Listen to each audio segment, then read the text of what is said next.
Here's the thing about human history. We get it backwards. We think civilization is old. We think our story began when we built the pyramids, or when we invented writing, or when we first planted seeds in the ground. But those things, they just happened. The pyramids were built 4,500 years ago. Writing appeared about 5,000 years ago. Agriculture started maybe 12,000 years ago. That feels ancient. It feels like the beginning. It's not even close. Modern humans appeared 300,000 years ago. People who looked exactly like us. Same size brains, same bodies, same potential. For 190,000 years they left almost nothing behind. No cities, no farms, no writing, no monuments, no art we can find, nothing that would make you think, yes, these are humans like me. Just stone tools, the same stone tools, for thousands of generations. Think about that timeline. Really let it sink in. If human history were a 24-hour clock, civilization appears at 11:56 p.m. Everything you learned in history. Class happens in the last 4 minutes. The other 23 hours and 56 minutes, we have no idea what people were doing. We know they survived. We know they spread across Africa and eventually the world. We know they had the same brains we have. But what were they thinking? What were they doing with all that time? This isn't a small gap in the record. This is almost our entire existence as a species.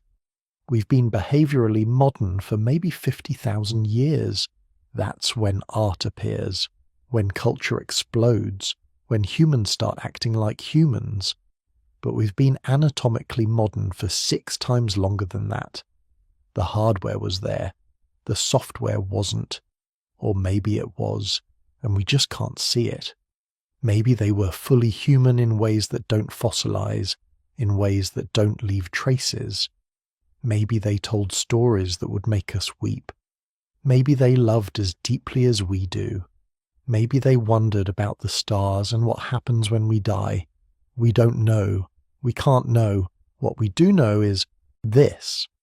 For the vast majority of human existence, nothing seemed to happen. Or at least, nothing we can see. And then suddenly everything changed. If you're using this to fall asleep, that's exactly why I make these videos. Maybe subscribe and let me know where you're watching from and what time it is. Let's continue. Around 50,000 years ago, something shifted. Art appeared. Tools got more complex. Culture exploded. Humans started leaving their mark. Nobody knows why. That's the mystery we're going to explore tonight. Not what happened after we became human, but what happened before. In that long, quiet stretch when we had the capacity for everything but did almost nothing, or seemed to do nothing. Because maybe the real question isn't what were they doing. Maybe it's what were they waiting for. The bones tell us when. They don't tell us how.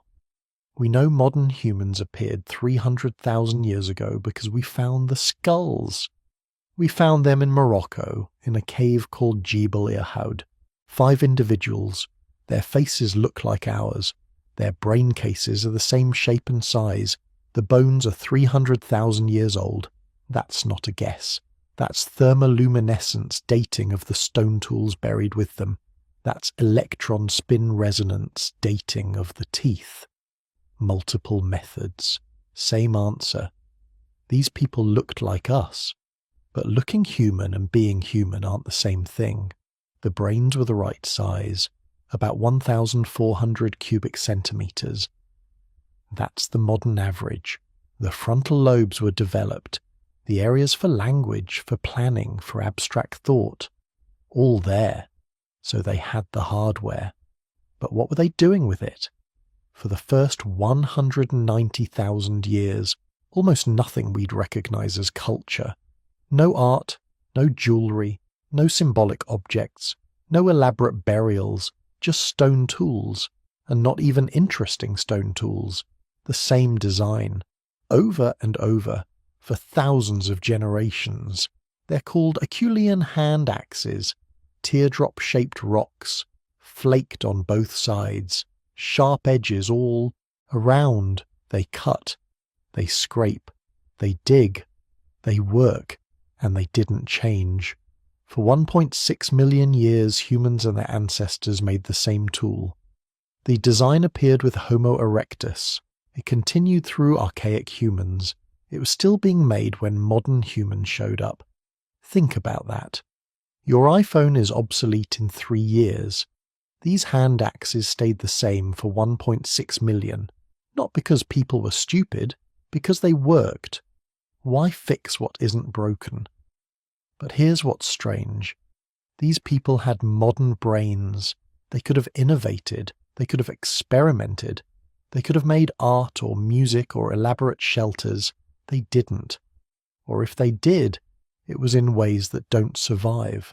Wood rots, leather decays, songs disappear into air. Maybe they were fully human. Maybe they told stories around fires. Maybe they painted their bodies. Maybe they danced. We don't know. What we do know is this. They left almost no trace. For 190,000 years, modern humans were essentially invisible in the archaeological record. Then something changed. Around 100,000 years ago, the first hints of symbolic behavior appear. In South Africa, in a cave called Blombos, archaeologists found pieces of ochre, red iron oxide, with geometric patterns carved into them, crosshatches, deliberate, repeated, made by someone who wanted to create a pattern.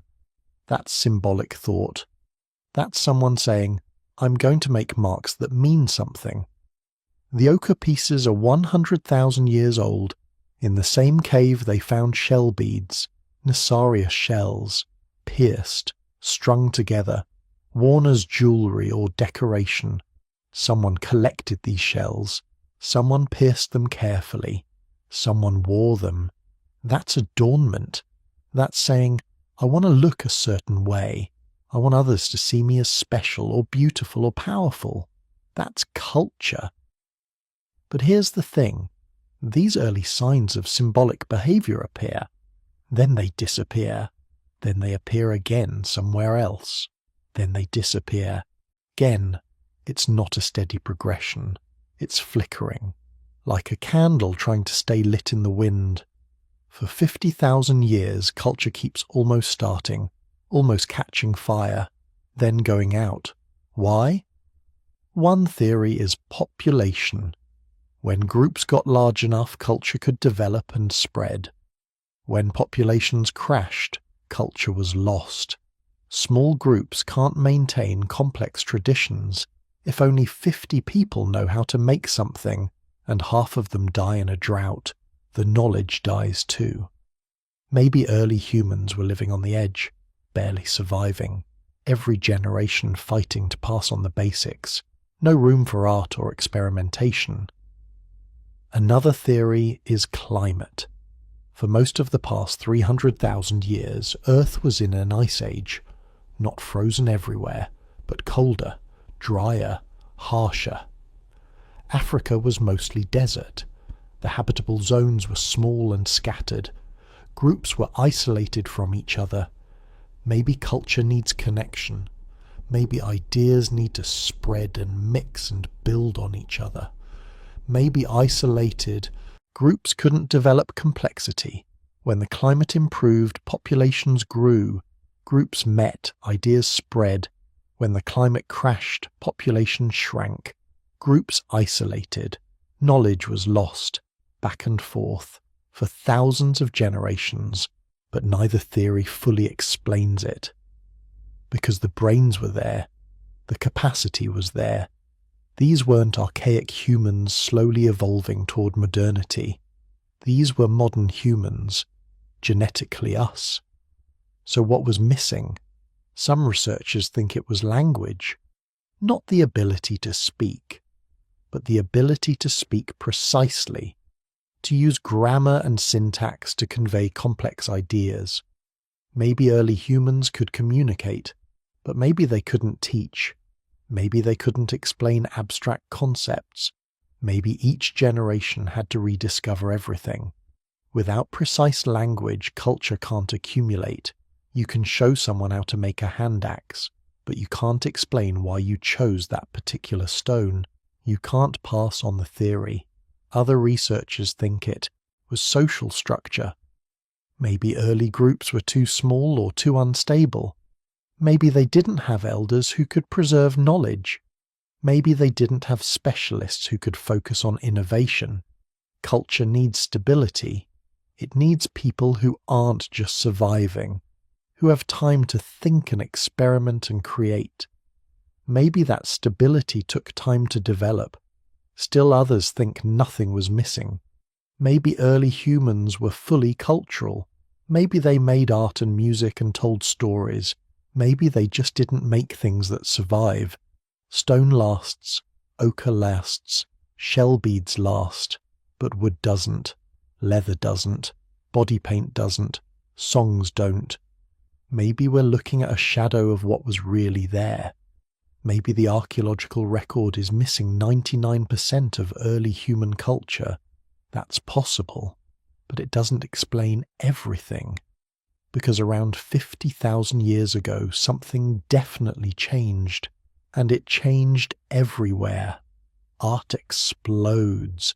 Tools become diverse and specialized. Jewelry appears. Elaborate burials appear. Cave paintings appear. Humans start acting unmistakably human. This is called the Upper Paleolithic Revolution, or the Great Leap Forward, or the Creative Explosion. Different names for the same mystery. What happened 50,000 years ago that didn't happen in the previous 250,000 years? The most dramatic evidence comes from Europe, because that's where we have the most caves, and caves preserve things. In France and Spain, deep underground, early humans painted. They painted animals, horses, bison, mammoths, lions, rendered in ochre and charcoal, detailed, beautiful, sophisticated. The oldest cave paintings in Europe are about 40,000 years old, but the tradition probably started earlier in Africa or Asia. We just haven't found those sites yet. These paintings aren't crude, they're not stick figures. They show movement and perspective and anatomical detail. Whoever made them understood animals, understood how bodies move, understood how to capture life. On a wall? They also understood something else. They understood that images can convey meaning, that you can make something that represents something else. That's symbolic thought at its fullest, and it's not just paintings, it's sculptures, figurines carved from ivory and stone. Some are animals, some are humans, some are strange combinations. The Lion Man of Hohensteinstadel is 40,000 years old. It's a human body with a lion's head, carved from mammoth ivory. Took hundreds of hours to make. Why would someone spend hundreds of hours carving a creature that doesn't exist? Because they were thinking symbolically. They were combining concepts. They were imagining. That's what makes us human. Not big brains. Imagination. But why did it take so long to appear? That's the question that haunts anthropology. We had the brains for 250,000 years. We had the hands, we had the capacity, but we didn't use it. Or we used it in ways we can't see. And then suddenly we did. Some researchers think it was a genetic mutation. Some small change in how the brain was wired. Maybe a change in the FOXP2 gene, which affects language. Maybe something else. One mutation, spreading through the population, unlocking symbolic thought. But genetic studies don't support this. Modern humans and early humans have the same genes. No magic mutation appears 50,000 years ago. Others think it was cultural. Maybe someone invented something. A new way of teaching, a new social structure, a new idea that spread like wildfire. Maybe someone figured out how to pass on knowledge more effectively. And once that happened, culture could accumulate, could build on itself. That's more plausible. Because culture can change fast, much faster than genetics. But we don't know what that invention was. Language, religion, art itself. We don't know. What we do know is this.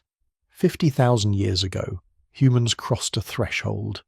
They went from being anatomically modern to being behaviourally modern. They became us. And once it started, it didn't stop. Culture kept building, kept accelerating. Within 10,000 years, humans had spread to Australia. Within 20,000 years, they'd reached Europe and Asia. Within 40,000 years, they'd crossed into the Americas. Everywhere they went, they brought culture, art, tools, language, stories. They brought humanity. But that long period before, those 250,000 years of near silence, that's still a mystery. Were they human? Yes, genetically, anatomically. Were they us? Maybe not. Not in the way we think of humanity. Or maybe they were. Maybe they were just as human as we are. Just as capable of love and wonder and creativity. Maybe they just lived differently. In ways that don't fossilize. Maybe the real question isn't what were they missing. Maybe it's what have we lost. Because they survived. For 250,000 years. Through ice ages and droughts and disasters we can barely imagine.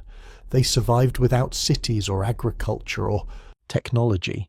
They survived because they were human, in the most basic sense. They knew how to live on this planet. We're still learning. There's something perfect about falling asleep to human history. These aren't just facts and dates. They're questions we've been asking since we first looked up at the stars. Who are we? Where did we come from? What makes us human? The answers keep changing. But the questions stay the same. And maybe that's enough. Maybe wondering is more important than knowing. Let the mystery carry you. Let the darkness hold you. We'll keep exploring together. For 190,000 years, nothing much happened. Think about that number. 190,000 years. That's not a typo. Modern humans appeared around 300,000 years ago in Africa. Their skeletons look exactly like ours.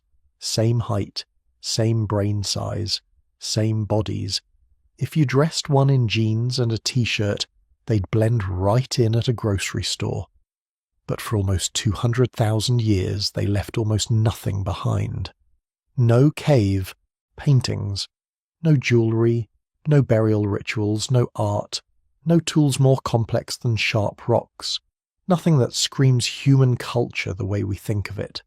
Just people, living, surviving, dying, generation after generation after generation, the same tools for thousands of years, the same patterns, the same silence. This is called the long stability. And it's one of the strangest mysteries in all of human history. We know these people had the hardware. Their brains were our brains. The physical capacity was there. But something was missing, or something hadn't clicked yet. Nobody knows what.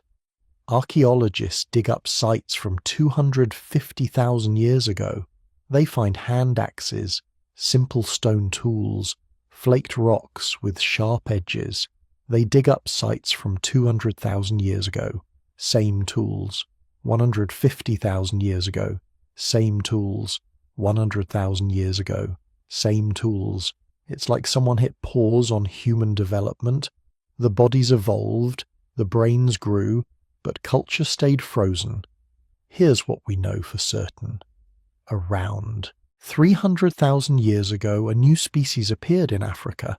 Homo sapiens. Us. The archaeological evidence is clear. Skulls from Jebel Irhoud in Morocco. Homo remains from Ethiopia. These people had high foreheads, rounded skulls, chins, all the features that make us modern. Their brain size averaged 1,350 cubic centimeters. That's within the normal range for humans today. Some were bigger, some were smaller, but the capacity was there. So what were they doing with those brains? Not much, apparently.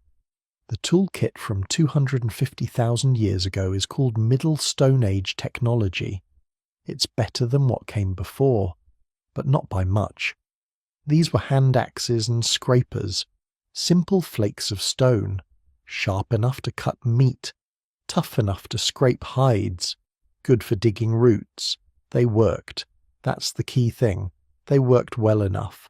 And when something works well enough, there's no pressure to change it. Think about your own life. How many things do you do the exact same way your parents did? Your grandparents? Not because it's the best way, but because it works, because it's familiar. Because why fix what isn't broken? Now multiply that by 10,000 generations. That's the long stability. These weren't stupid people. That's important to understand. Their brains were just as powerful as ours.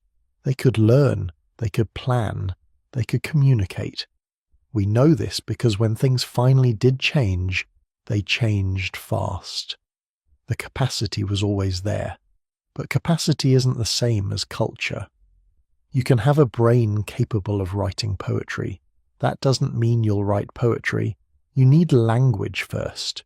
You need the concept of metaphor. You need a reason to put words together in new ways. You can have a brain capable of making art. That doesn't mean you'll make art. You need the idea that images can represent things. You need pigments. You need someone to show you how. Culture has to be invented, and then it has to be taught, and then it has to spread. For 190,000 years, most of that didn't happen.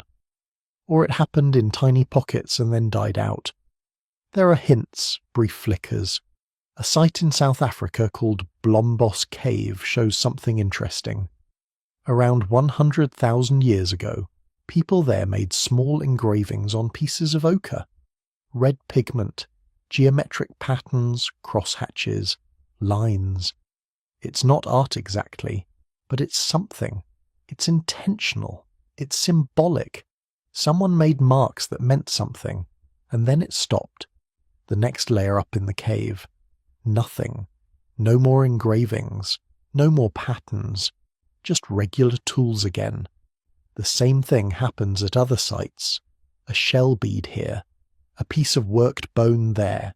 Signs that someone was thinking symbolically. Someone was decorating. Someone was making things that served no practical purpose. And then silence again. It's like watching someone almost invent fire. They get close. They understand the principle, and then they walk away. Why? Maybe the group died out. Disease, famine, bad luck. When you're living in small bands of 30 or 40 people, one bad winter can wipe out everything, including ideas. Maybe the knowledge wasn't passed down. If the person who knew how to make beads died before teaching anyone, the skill died too. No writing, no way to preserve information. Everything lived in people's heads. Maybe there was no pressure to innovate.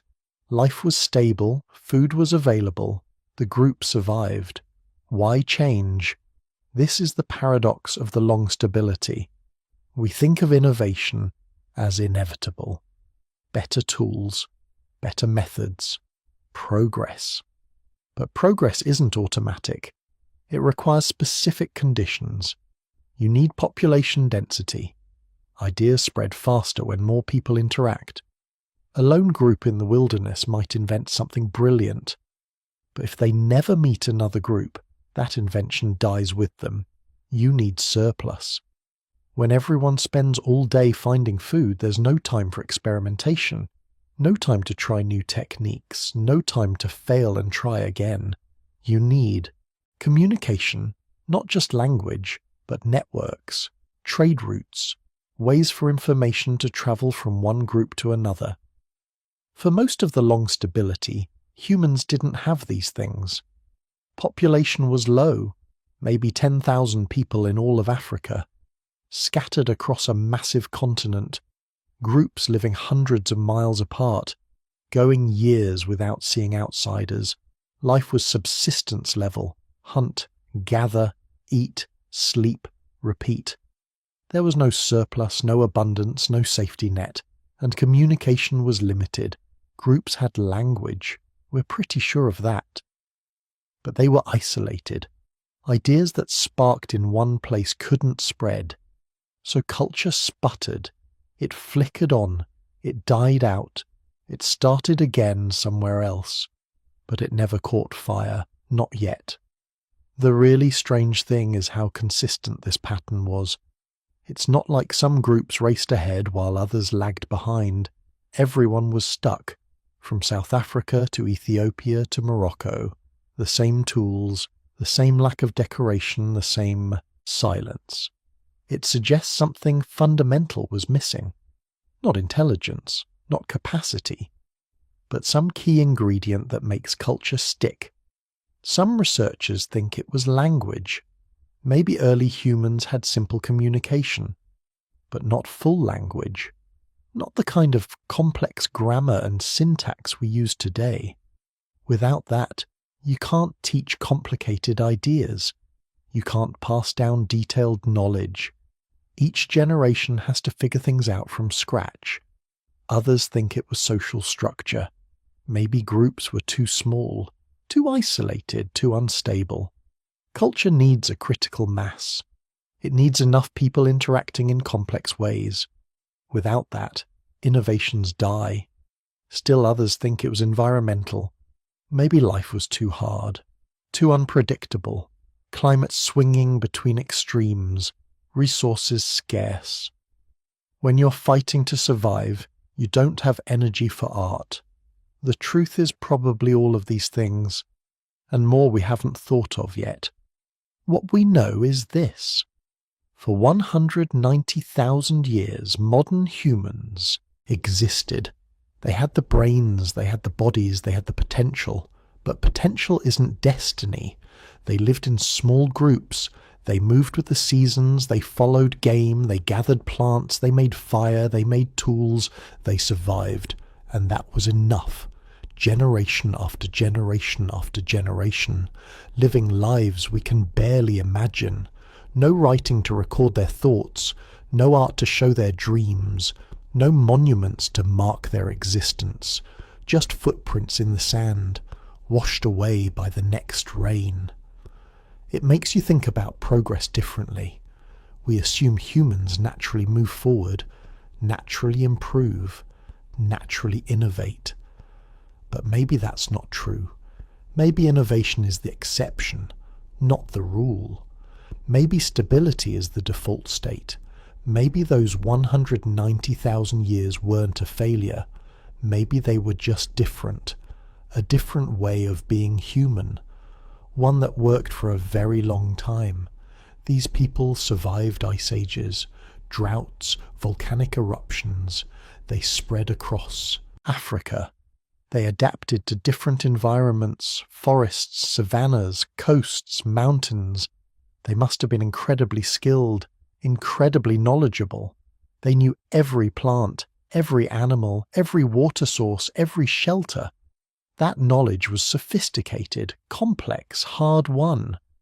But it was practical knowledge, survival knowledge. It wasn't written down, it wasn't decorated, it didn't leave traces we can easily see. So we call it the long stability. We call it stagnation. We wonder what took so long. But maybe we're asking the wrong questions. Maybe the question isn't, why did it take so long? Maybe it's what finally changed. Because something did change. Around 70,000 years ago, something shifted. Culture exploded. Art appeared. Jewelry, burial rituals, complex tools, trade networks, everything that makes us recognizably human, all at once, or at least all very quickly by archaeological standards. The long stability ended, and the question that haunts researchers is simple. Why then? What happened? What finally unlocked the potential that had been sitting dormant for 190,000 years? We'll explore those theories. But for now, just sit with the mystery. 190,000 years of silence. People who looked like us, thought like us, but lived in ways we can barely comprehend. They're our ancestors, direct line. Their DNA flows through us. Their survival made us possible, but they left almost nothing behind. No voices, no stories, no names, just stone tools and questions, and the strange, humbling knowledge that being human doesn't automatically mean creating culture. Sometimes it just means surviving, day after day, year after year, century after century. For 190,000 years, that was enough. Around 70,000 years ago, something changed. Small groups of humans left Africa. They walked out into a world they'd never seen, crossed deserts, followed coastlines, moved into territories their species had never touched. This wasn't the first time humans tried to leave, but it was the first time it stuck. Earlier groups had ventured out. Around 120,000 years ago, humans reached the Levant. That's modern-day Israel and Lebanon. Archaeological sites show they lived there for thousands of years, made tools, built fires, survived, and then they disappeared. Climate shifted, resources dried up, or maybe they just died out. Small populations are fragile. One bad decade can erase everything. But around 70,000 years ago, another wave left. And this time, they kept going. They reached southern Arabia, then India, Southeast Asia, Australia. They moved faster than any human migration before. Within 20,000 years, they'd spread across half the planet. The evidence is everywhere. Genetic markers in modern populations, archaeological sites along ancient coastlines, tools that show up in new places at specific times. This wasn't a planned expedition. Nobody woke up and decided to walk to Australia.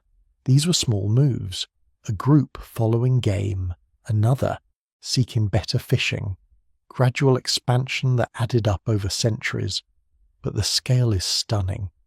From East Africa to Australia is 8,000 miles, through deserts, across mountains, over open ocean. These people didn't have maps, didn't have boats, at least not at first, didn't know what lay ahead. They just walked, and kept walking. The route is debated. Most evidence points to a coastal migration, groups following the shoreline of the Arabian Peninsula, down to the Persian Gulf, along the coast of India, through Southeast Asia. The ocean was their highway, rich in resources, fish, shellfish, seabirds, predictable food sources that could support small bands as they moved. Sea levels were lower then. Ice locked up massive amounts of water. Coastlines extended miles beyond where they are today. Land bridges connected islands. Shallow straits could be crossed on foot during low tide. The world looked different, more connected, easier to navigate, but still dangerous, still unknown. Think about what it takes to migrate. You need to carry everything: tools, weapons, fire-making materials, water containers, everything your group needs to survive.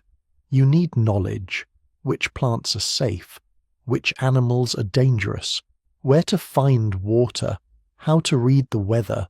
You need social bonds. Migration is stressful. Groups fracture under pressure. You need trust, cooperation, shared purpose, and you need luck. One wrong turn into a dead-end valley, one season without rain, one encounter with a predator. Any of these can end everything. Thousands of groups probably failed, died out, left no trace. We only know about the ones who made it.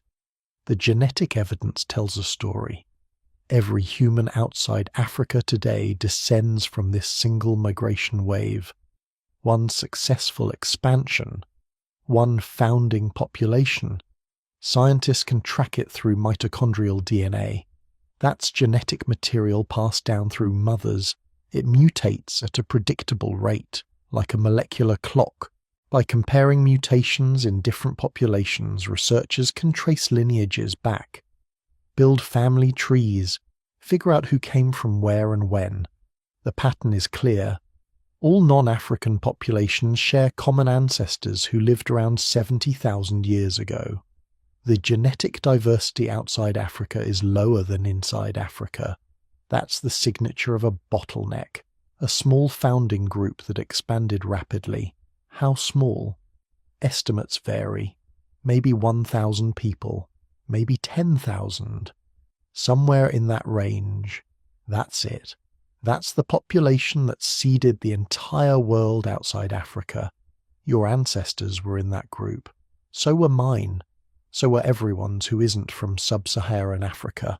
We're all descendants of that single wave of migration, that one successful attempt to leave home and find something new.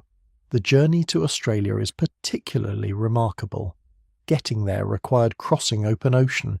Even with lower sea levels, there were gaps, stretches of water too wide to see across.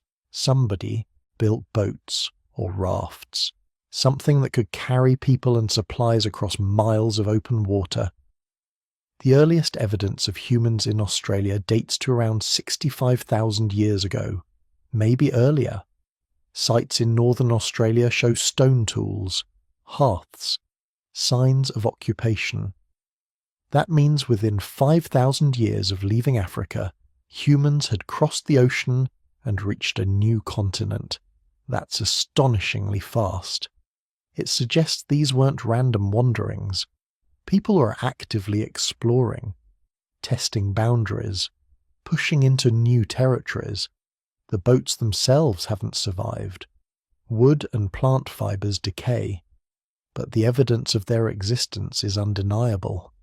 You can't get to Australia without boats, and once there, humans spread rapidly. Within a few thousand years they'd reached the southern coast, crossed deserts, adapted to rainforests, settled every habitable region. They encountered animals that had never seen humans, giant marsupials, enormous lizards, flightless birds, an ecosystem that had evolved in isolation for millions of years. Many of those animals went extinct shortly after humans arrived. The exact cause is debated. Hunting, habitat change, climate shifts, probably all of these. But the pattern repeats everywhere humans go. Megafauna disappear.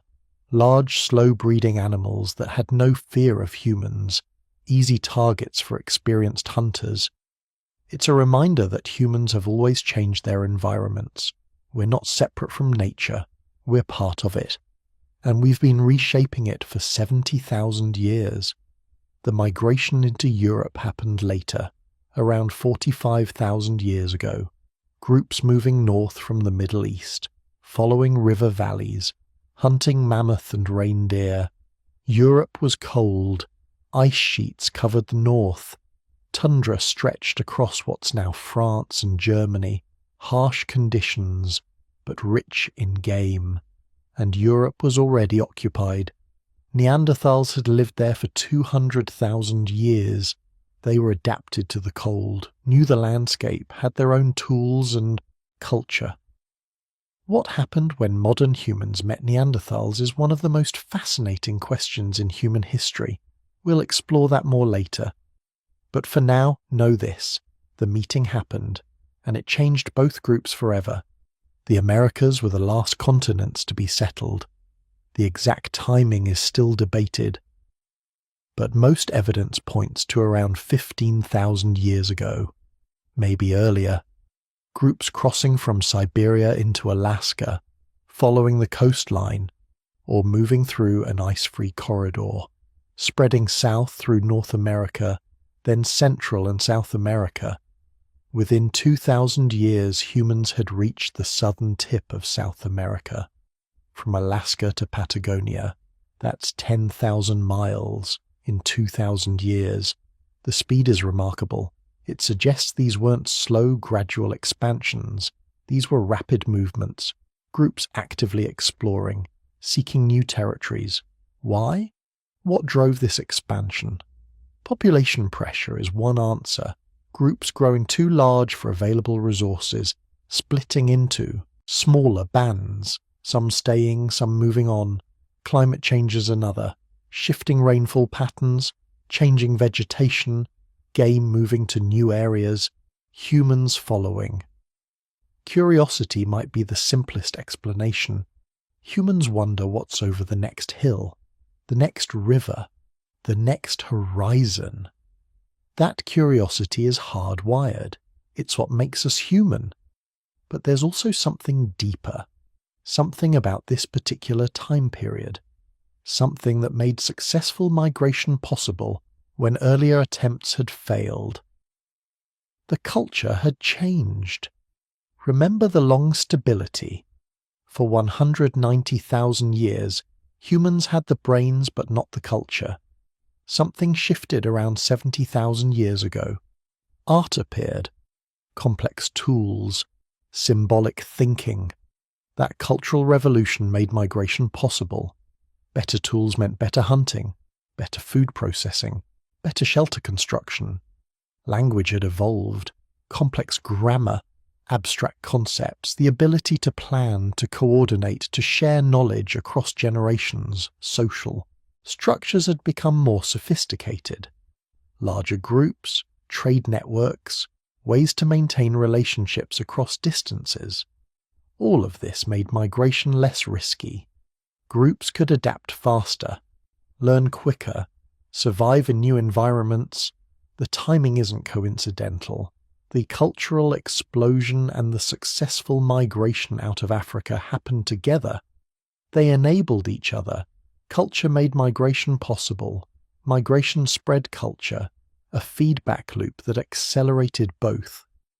And once it started, it didn't stop. Humans kept moving, kept exploring, kept adapting. Every environment presented new challenges. Deserts required different survival strategies than rainforests. Arctic tundra demanded different tools than tropical coasts. Humans figured it out. Every time, in every place. That adaptability is our superpower.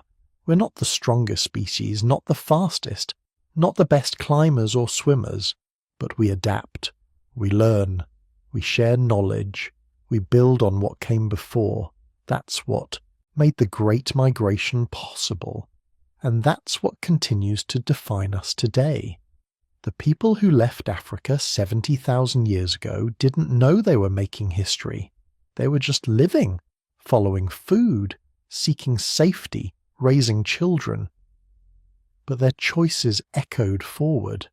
Their willingness to move into the unknown, to try new things, to adapt and survive. We carry that legacy. Every person alive today outside Africa descends from those migrants. Their DNA flows through us, their resilience, their curiosity, their courage. They walked out of Africa with stone tools and fire. No maps, no plans, no idea what they'd find. And they changed the world forever. The migration wasn't smooth, wasn't easy. Groups died out, failed, turned back. But enough succeeded, enough pushed forward, enough survived to reach new lands and establish new populations. And from those small founding groups, billions of descendants would eventually emerge. That's the power of migration, the power of movement, the power of saying yes to the unknown. It's a pattern that repeats throughout human history. People moving, exploring, settling new places, each wave building on the last, from Africa to Arabia, from Arabia to India, from India to Australia, from the Middle East to Europe, from Siberia to the Americas, each step expanding the human range, each generation pushing boundaries their parents never imagined. We're still doing it, still moving, still exploring, still adapting to new environments. The Great Migration out of Africa never really ended. It just changed form, from walking to sailing, from sailing to flying, from Earth to space. the same impulse, the same curiosity, the same willingness to step into the unknown. It's what makes us human, not our brains, not our tools, but our willingness to move, to change, to become something new. Those first migrants leaving Africa 70,000 years ago, they were us, and we are them, still moving, still exploring, still reaching for the next horizon. But humans weren't alone out there.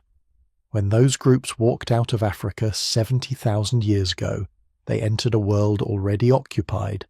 Other human species had left earlier, much earlier, and they'd survived. Neanderthals lived across Europe and Western Asia. Denisovans occupied Eastern Asia, maybe other groups we haven't discovered yet. The fossil record is incomplete. We only find what's preserved. These weren't primitive ancestors. They were sophisticated humans, different species but fully human in the ways that matter. Neanderthals had brains as large as ours, maybe larger. They made complex tools, controlled fire, buried their dead, cared for injured group members, created art. For 200,000 years they'd thrived in Ice Age Europe, hunting mammoth, surviving brutal winters, building shelters, making clothing. They were perfectly adapted to their environment. Stockier bodies, shorter limbs, better heat retention, stronger muscles, built for the cold, and they were smart, really smart. Archaeological sites show careful planning, coordinated hunts, stone tools that required hundreds of precise strikes to create, knowledge passed down through generations. They weren't the brutish cavemen of popular imagination. That image comes from early reconstructions, scientists looking at Neanderthal bones and seeing primitive features. But modern analysis tells a different story. These were people, just different people. Denisovans are even more mysterious. We found very few fossils, a finger bone, some teeth, a jaw. That's about it. But their DNA tells us they existed, and they ranged across a huge territory. From Siberia to Southeast Asia, maybe further, they interbred with modern humans. We know because their genes show up in living people today. Populations in Oceania carry significant Denisovan ancestry, up to 5% in some groups. That means contact happened, meetings, relationships, children born from unions between species. The same thing happened with Neanderthals. Every person of European or Asian descent carries Neanderthal DNA, about 2% on average. Some people have more, some less. But it's there. This discovery shocked scientists. For decades, the prevailing theory was replacement. Modern humans left Africa and replaced other human species, outcompeted them, drove them to extinction. No interbreeding, no mixing, just replacement. That theory collapsed when genetic sequencing became possible. In 2010, scientists sequenced the Neanderthal genome, compared it to modern humans, found matches. The evidence was undeniable. Our ancestors didn't just meet Neanderthals, they had children with them. Think about what that means. These were different species, separated for 500,000 years of independent evolution, as different from each other as wolves and coyotes. But they could still produce fertile offspring, children who survived, had children of their own, passed genes forward. That's remarkable. Most species can't do that. When different species mate, the offspring are usually sterile. Mules, for example, born from horses and donkeys, but unable to reproduce. Humans and Neanderthals could. Humans and Denisovans could. The barriers weren't absolute. So what happened when they met? What were those encounters like? We don't know the details. Can't know. No written records. No eyewitness accounts. Just genetic evidence and archaeological sites. But we can imagine small bands crossing paths, maybe at a water source, or a good hunting ground, or a cave shelter during winter. Initial wariness.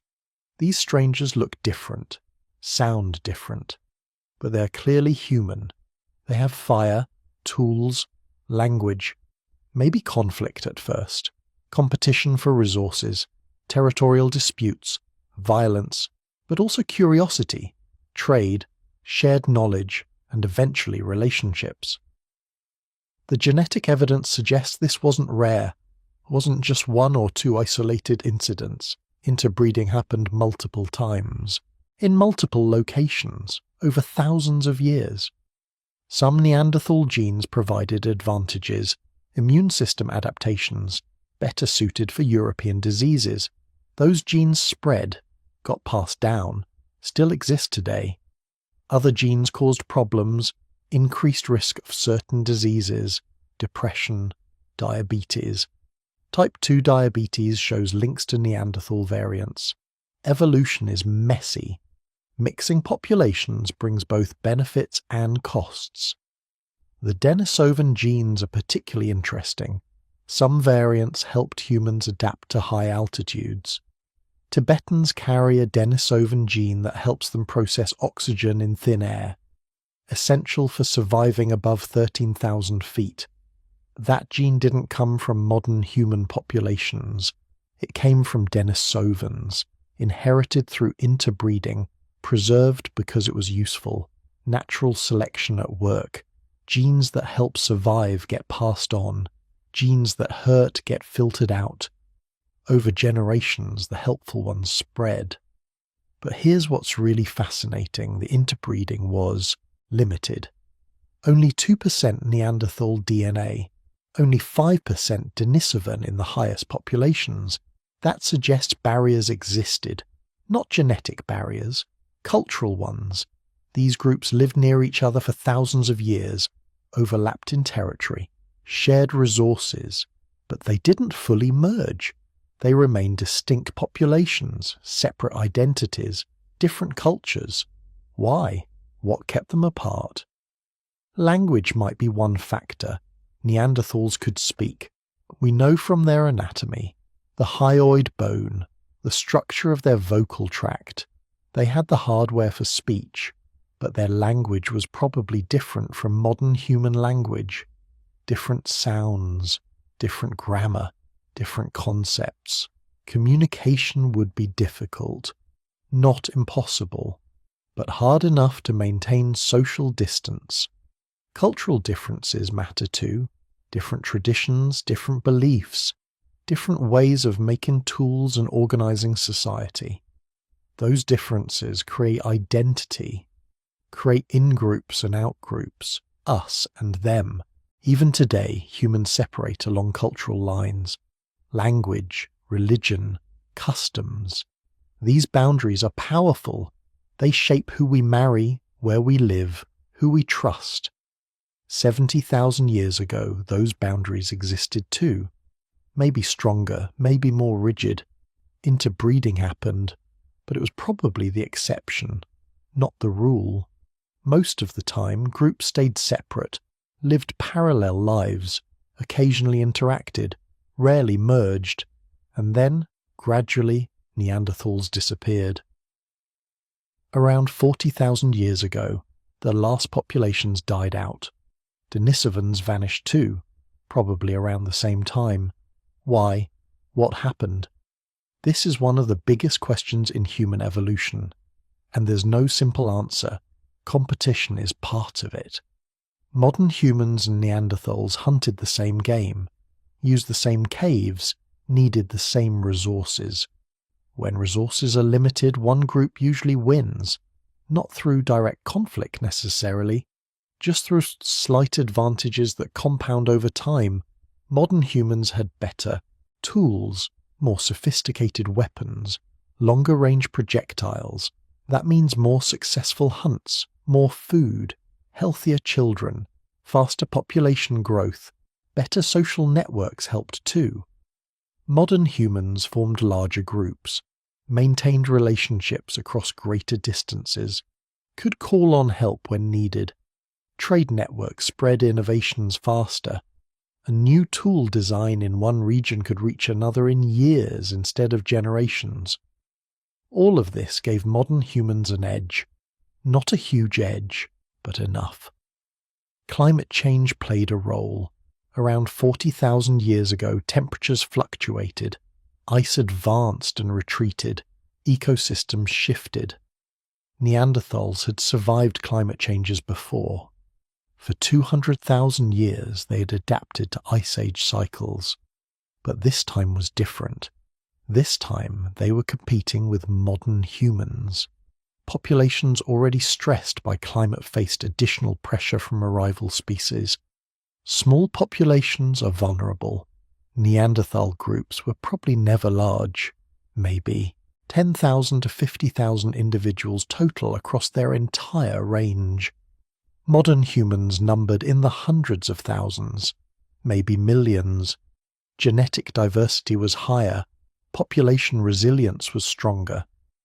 When both groups faced the same challenges, modern humans recovered faster, bounced back from setbacks, expanded into territories Neanderthals abandoned. Over thousands of years, Neanderthal numbers dwindled, groups became isolated, genetic diversity dropped, inbreeding increased.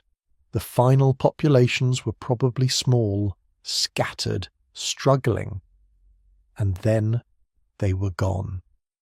The last Neanderthal died sometime around 40,000 years ago, maybe in Gibraltar, maybe elsewhere. We don't know exactly where or when, but they left traces in our genes, in our immune systems, in our ability to survive cold climates and high altitudes. They're not completely extinct. Part of them lives on, in us. That's a strange thought. You carry Neanderthal DNA, actual genetic sequences from a different human species, active in your body right now. Some of those genes affect your appearance. Hair color, skin tone, nose shape, the shape of your skull. Others affect your health, disease resistance, pain tolerance, how your body responds to certain foods. You're not purely modern human. You're a hybrid, a mixture of species that met 50,000 years ago and created something new. We all are. Everyone outside Africa carries this mixed heritage. It changes how we think about human evolution. We're not a single lineage, not a clean line from ancient ancestors to modern humans. We're a braided stream, multiple populations mixing, separating, mixing again, creating new combinations. That pattern is old, older than modern humans, older than Neanderthals. All through human evolution, populations have met and mixed. Genes have flowed between groups. Species boundaries have been fuzzy. We like clean categories, neat boxes. This species, that species. Clear distinctions. But biology doesn't work that way. Life is messy. Boundaries are porous. Categories blur. The story of human evolution is a story of mixing, of populations trying new combinations, of genes flowing across boundaries we thought were solid.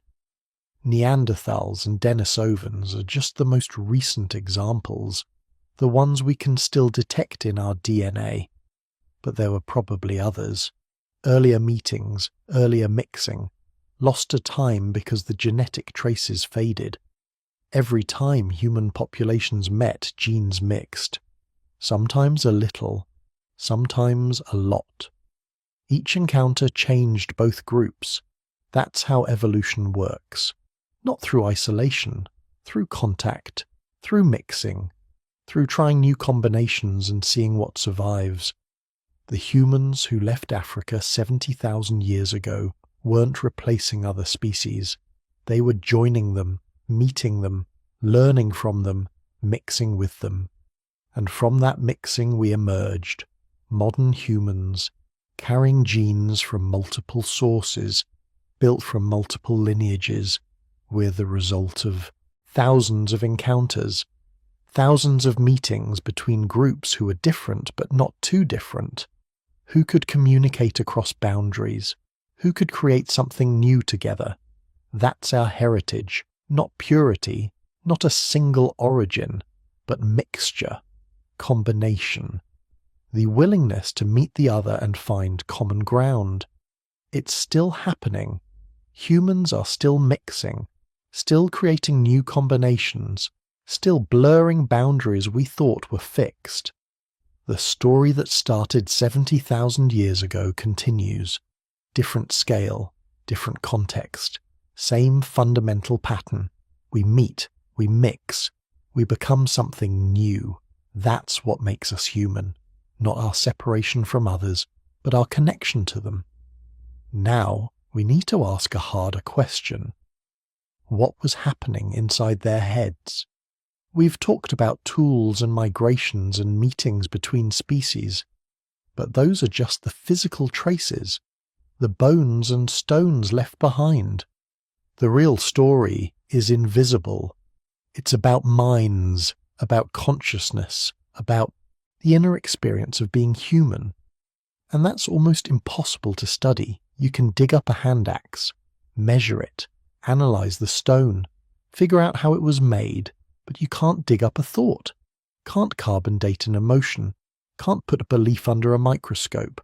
So how do we know what our ancestors were thinking, how they experienced the world? We make inferences, educated guesses based on indirect evidence. It's detective work with most of the clues missing. Start with brain size. That's measurable. Modern human skulls hold about 1,350 cubic centimeters of brain. Neanderthals had slightly more. Early Homo sapiens from 200,000 years ago had the same capacity we do. The hardware was there, the physical brain, same size, same basic structure. But hardware isn't everything. Your phone's processor matters less than the software it's running. The apps, the operating system, the code that makes it actually do things. Brains work the same way, size matters. But what matters more is how the brain is organized, what it's doing, how different parts connect and communicate. And that's where things get mysterious. For 190,000 years, humans with modern brains left almost nothing behind. No art, no jewelry, no burial goods, no signs of symbolic thinking. They made tools, basic ones, the same Acheulean hand axes their ancestors made 1 million years earlier. Functional, practical, but not creative. Then something changed, around 70,000 years ago. Maybe earlier in some places, maybe later in others. Suddenly the archaeological record explodes. Art appears, jewelry, decorated tools, burial sites with grave goods, evidence of ritual, evidence of belief. The hardware hadn't changed. These humans had the same brains their ancestors did. But the software was different. Something had switched on. Scientists call this the Great Leap Forward, or behavioral modernity, or the Upper Paleolithic Revolution. Different names for the same mystery. Why did it take so long? What was missing for these first 190,000 years? Nobody knows for sure. But there are theories. Maybe language was the key, not just communication. Animals communicate. Dogs bark, birds sing, bees dance to show where flowers are. But human language is different. It's symbolic, abstract. We can talk about things that aren't here, things that happened yesterday, things that might happen tomorrow, things that never existed at all. That ability changes everything. Once you can talk about things that aren't present, you can plan, coordinate, share knowledge across time and space. You can tell stories, pass down information, build culture. Some scientists think language evolved gradually, started simple, got more complex over thousands of years. The final pieces fell into place around 70,000 years ago. Others think language appeared suddenly, a genetic mutation, a change in brain wiring. One generation couldn't really talk. The next generation could. We don't know which is right. Probably never will. Language doesn't fossilize, leaves no physical trace, but we can see its effects. Once language existed, everything changed. Theory of mind might be another piece. That's the ability to understand that other people have thoughts and beliefs different from yours. It sounds simple, obvious, but it's actually sophisticated. Most animals don't have it. They can't imagine what another creature is thinking. Human children develop theory of mind around age 4. Before that, they assume everyone knows what they know, sees what they see. After that, they understand deception, lying, hiding. They know other people have different perspectives. That ability is essential for complex society, for cooperation, for culture. You need to understand that others have knowledge you don't, that they can teach you, that you can learn from them. Maybe early humans lacked full theory of mind, had partial versions, enough to cooperate in small groups, not enough for larger social networks. And then something shifted. The ability strengthened, became more sophisticated, unlocked new possibilities. Working memory could be important too. That's your brain's scratch pad, the place where you hold information temporarily while working on a problem. Modern humans can hold about 7 items in working memory. 7 numbers, 7 words, 7 concepts. That's enough to do complex thinking, plan multiple steps ahead, consider different options. Imagine hypothetical scenarios. Maybe early humans had less working memory, could only hold 3 or 4 items. Enough for basic tool-making, not enough for innovation. Brain scans can't tell us. Working memory doesn't show up in skull shape, doesn't leave marks on bones, but it would explain the gap. The long period of stasis followed by sudden creativity. Another theory focuses on population size. Larger populations mean more innovation, more people trying new things, more chances for useful ideas to spread. Small groups are conservative. They stick with what works, can't afford to experiment.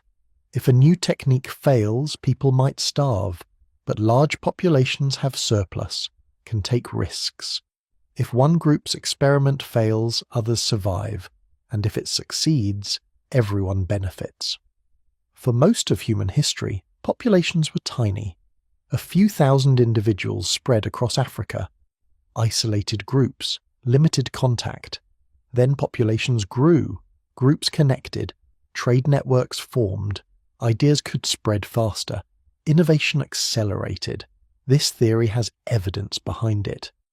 Population genetics shows expansion around 70,000 years ago, groups getting larger, more connected, and the archaeological record matches.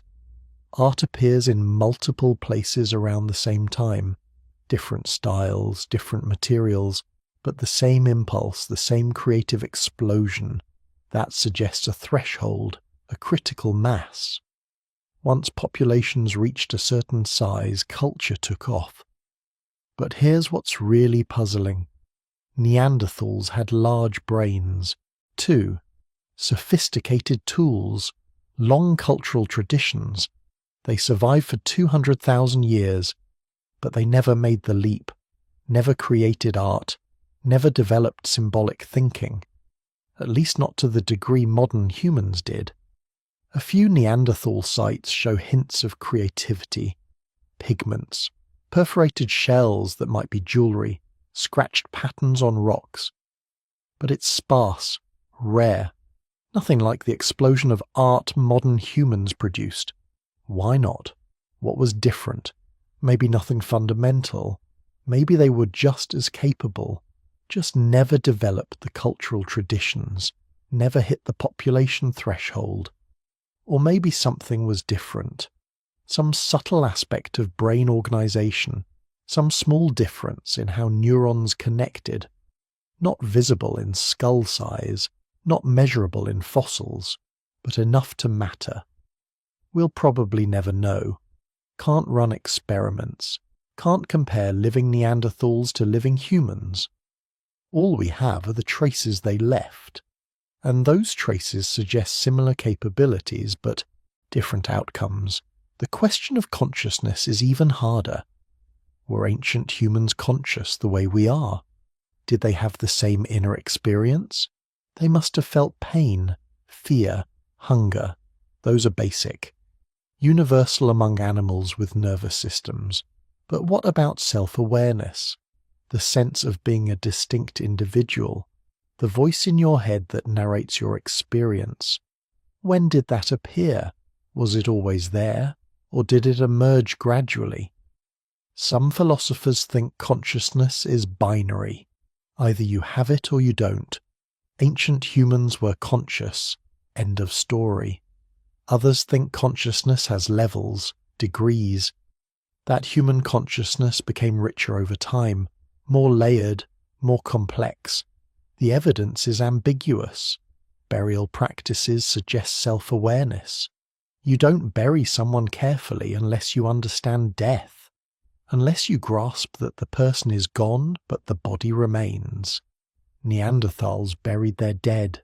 So did early modern humans. That suggests they understood mortality, thought about it, maybe feared it. Art suggests even more. Creating images requires imagination, the ability to see something in your mind and make it physical. That's sophisticated consciousness, but we're guessing, inferring. The actual experience remains locked in the past.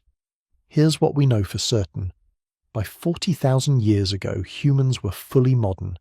Not just physically, mentally, culturally. They created art, told stories, had beliefs, worried about the future, mourned the past, wondered about their place in the world. They were us. Same hopes, same fears, same fundamental questions. How do we know? Because the art tells us. The burial sites tell us. The care they took with the dead tells us. These weren't alien minds, they were human minds, asking human questions, seeking human answers. The journey from simple brains to modern consciousness took millions of years, countless small steps, most invisible to archaeology. But the end result is clear. By the time humans left Africa, they carried modern minds with them, minds that could imagine, create, believe. Those minds changed the world, not through physical strength, not through speed or size, through thinking, planning, cooperating, through the ability to see what wasn't there and make it real, to imagine a better tool and create it, to envision a safer shelter and build it, to dream of distant places and travel to them. That's the real revolution. Not the first stone tool, not the first fire. The first time a human looked at the world and imagined it different, better, changed, and then made that imagination real. We don't know exactly when that happened. The archaeological record is too sparse, the evidence too fragmentary. But it happened. Somewhere. Somehow. A mind sparked to full consciousness, saw itself seeing, thought about thinking, and from that moment everything was possible. Not just survival, but meaning, purpose. The search for understanding, that search continues. We're still asking the same questions our ancestors asked. Who are we? Why are we here? What happens when we die? The tools have changed. The knowledge has grown. But the questions remain, because they're human questions, built into the structure of consciousness itself. We are the descendants of those first conscious minds, carrying their curiosity, their wonder, their need to understand. That's our inheritance, not just genes and bones, but consciousness itself. The ability to ask why, to seek answers, to never be satisfied with what is, to always imagine what could be. From the darkness of those ancient minds comes something that shouldn't exist yet, something impossible. Art. Not just art, the first art. The moment humans stopped making things that worked and started making things that meant something. It appears around 40,000 years ago, maybe earlier. The dates keep getting pushed back as we find more. But whenever it started, it's stunning, sophisticated, fully formed, like someone flipped a switch and suddenly humans could create beauty. The most famous examples are in caves, deep caves, places you had to crawl to reach, dark chambers far from daylight, Lascaux in France, Altamira in Spain, Chauvet Cave, places where Ice Age humans painted animals on stone walls by firelight. The paintings are incredible, not primitive stick figures, real art, detailed, dynamic, beautiful, horses running, bison charging, lions prowling, mammoths in profile, all rendered with skill that wouldn't look out of place in a modern gallery. The artist understood perspective, shading, movement. They used the contours of the cave walls to give animals three-dimensional form. A bulge in the rock becomes a bison's shoulder. A depression becomes a horse's belly.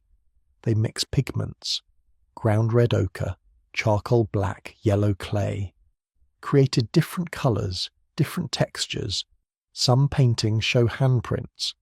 The artist placed their hand against the wall, blue pigment, around it, left a negative image, a signature that says, "I was here." Those handprints are haunting, 30,000 years old, but you could place your hand over them, match your fingers to theirs, connect across time. The caves weren't homes. Nobody lived in these deep chambers. Too dark, too dangerous, too far from water and food. They were special places, sacred maybe, ritual sites, places you went for a reason. Some caves show evidence of repeated visits over thousands of years, new paintings added, old ones respected, never painted over, a tradition maintained across generations. Why paint in caves? Why go so deep? Why work by flickering firelight when you could paint outside in daylight? Nobody knows for sure, but the location matters. These weren't casual doodles. This was important, meaningful, worth the effort and danger.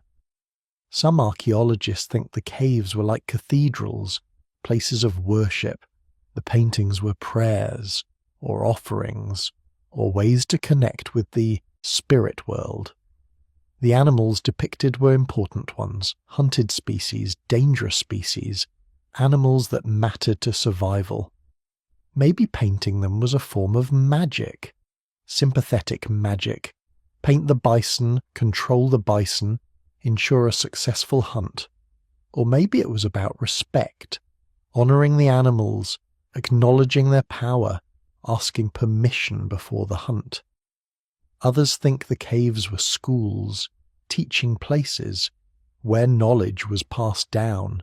The paintings were textbooks, visual guides to animal behaviour, which animals were safe to hunt, which were dangerous, how they moved, where they lived. The deep location could be about initiation, coming-of-age rituals, young people brought into the darkness, shown the sacred images, taught the old stories, or maybe we're overthinking it. Maybe they painted in caves because caves preserved the paintings, protected them from weather, kept them safe. Paintings outside would have faded, washed away, disappeared. The caves were archives, storage, ways to make the art last, but that doesn't explain the specific locations. Some paintings are in chambers you can barely reach, tiny spaces, crawl spaces, places where you'd have to squeeze through gaps in the rock. Why paint there? Why make it so hard to see? The effort suggests purpose, meaning. These weren't just decorations. They were important enough to justify the difficulty. The skill level is what really surprises people. These are the earliest paintings we've found, but they're not primitive, not practice runs, not first attempts. The artists knew what they were doing, had training, technique, experience, which means there must have been earlier art, simpler art, learning stages, but we haven't found it, or it didn't survive. Some scientists think humans were creating art long before 40,000 years ago, maybe on wood, or hide, or their own bodies, materials that don't preserve. The cave paintings might represent the peak of a long tradition, not the beginning, the moment when art became permanent, when humans started painting on stone. There's some evidence for this. Ochre crayons found at sites 100,000 years old, shells with holes drilled through them, beads, personal ornaments, not paintings, but signs of symbolic thinking, the desire to decorate, to make things beautiful. A site in South Africa called Blombos Cave has ochre pieces with geometric patterns scratched into them, 75,000 years old, cross-hatching, deliberate designs, not representational art, not pictures of animals, but patterns, symbols, something meaningful to the person who made them. That's art too. Abstract art, the earliest we've found. And it suggests the human impulse to create goes back much further than the cave paintings. The paintings are just what survived, what we can see. The animals in the caves are specific, not every species, mostly large herbivores, horses, bison, aurochs, mammoths. Predators appear too, lions, bears, hyenas, but less often. They're just not dominant. What's strange is what's missing. Reindeer were probably the most commonly hunted animal. They're everywhere in Ice Age sites. Bones, tools made from antlers, evidence of reindeer-based economies, but they're rare in cave art. A few examples, not many. The artist chose not to paint them, or painted them somewhere else, somewhere that didn't preserve. Fish are almost absent, birds too. Despite being important food sources, humans rarely appear. When they do, they're strange, distorted. Part human, part animal, figures with animal heads, or human bodies with hooves. Shamans maybe, spirit beings, transformations. The boundary between human and animal blurred. One famous image from Lascaux shows a man with a bird head, lying down or falling, next to a wounded bison, a spear nearby, a bird on a stick. What does this mean? A hunting accident? A ritual? A myth? A dream? We don't know. Can't know.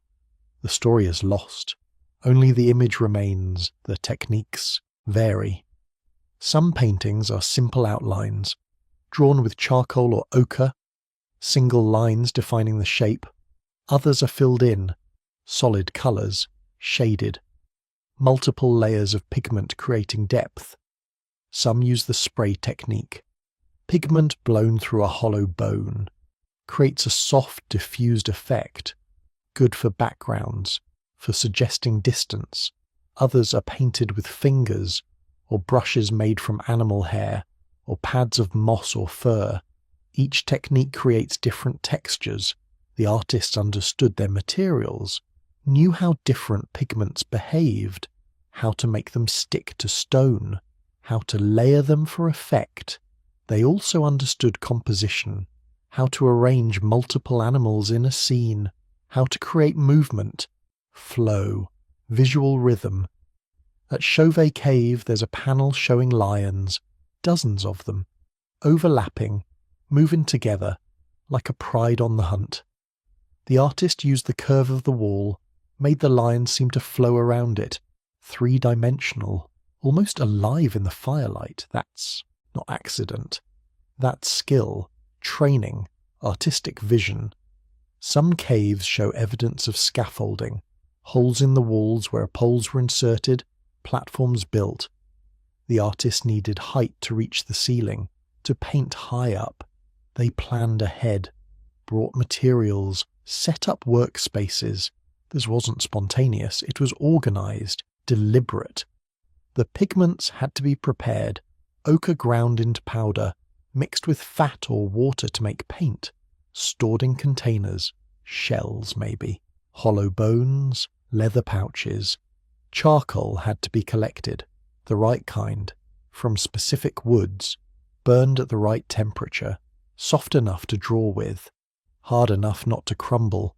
All of this takes knowledge, experience, cultural transmission, someone teaching someone else, techniques passed down, which means there were specialists, people who were particularly good at painting, who practiced, who were recognized for their skill. Maybe they had a special role.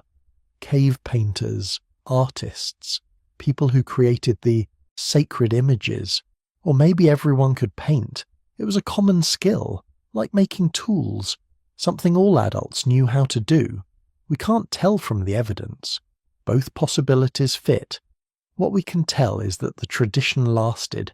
Caves show paintings from different time periods, separated by thousands of years, but in the same style, using the same techniques, cultural continuity, knowledge preserved, traditions maintained across generations.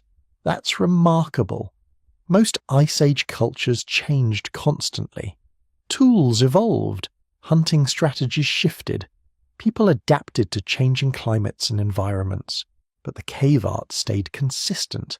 The same animals, the same styles, the same sacred places used again and again. It suggests these places mattered deeply, were central to identity, to belief, to understanding the world. The caves weren't just art galleries, they were repositories of meaning, places where the past connected to the present, where humans connected to animals, where the visible world touched the invisible. Walking into these caves today is eerie, even with electric lights, even knowing you're safe. The darkness presses in, the walls close around you, the paintings emerge from the stone, animals watching, waiting. Imagine seeing them by firelight, shadows moving, the animals seeming to breathe, to shift, to come alive. That's the experience the Ice Age artists created, not static images, living presences, spirits captured in stone. Some archaeologists think the caves were portals, doorways to the underworld, the spirit realm, the place where animals came from before birth, where they returned after death. The deep chambers were the deepest parts of that realm, the most sacred, the most powerful.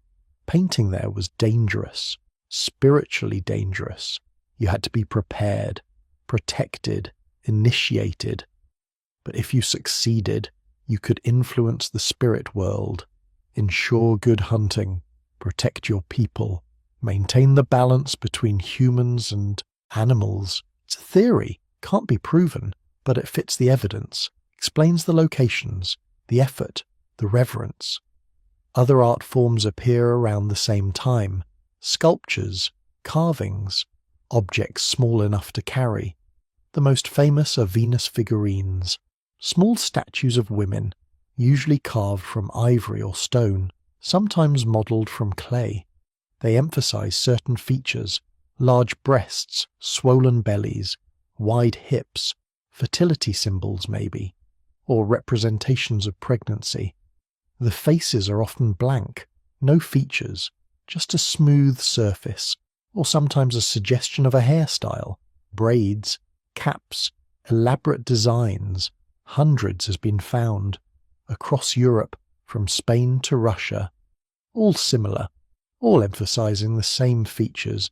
They're portable, meant to be carried, held, passed around. Maybe they were charms, amulets, objects of power, or maybe they were dolls, teaching tools, ways to explain pregnancy and birth to children, or portraits, representations of real women, ancestors, important individuals, We don't know. The figurines don't come with explanations. We can only guess based on context and comparison. What's clear is they mattered. People made them carefully, kept them, sometimes buried them, treated them as valuable. Other carvings show animals, mammoths, horses, bison. Same species as in the cave paintings. Same attention to detail. Some are realistic. Accurate proportions. Careful observation of anatomy and movement. Others are stylized, abstract, simplified to essential forms, a few curved lines suggesting a horse, a spiral representing a mammoth's trunk. Both approaches show artistic thinking. Choices about representation, what to include, what to leave out, how to convey meaning. Jewellery appears too, beads, pendants, necklaces made from shells, stones, animal teeth, carved ivory. Some beads are tiny, less than a centimetre across, with holes drilled through them, strung on sinew or plant fibre, making these took hours, patience, precision. The holes had to be drilled carefully. One mistake and the bead shatters. Why bother? Why spend so much time on something decorative? Because it meant something, signalled something, identity maybe, status, group membership, or maybe just beauty. The desire to look nice, to wear something that catches the light, that moves when you move. That's human too, not just survival, not just function. The desire for beauty, for self-expression.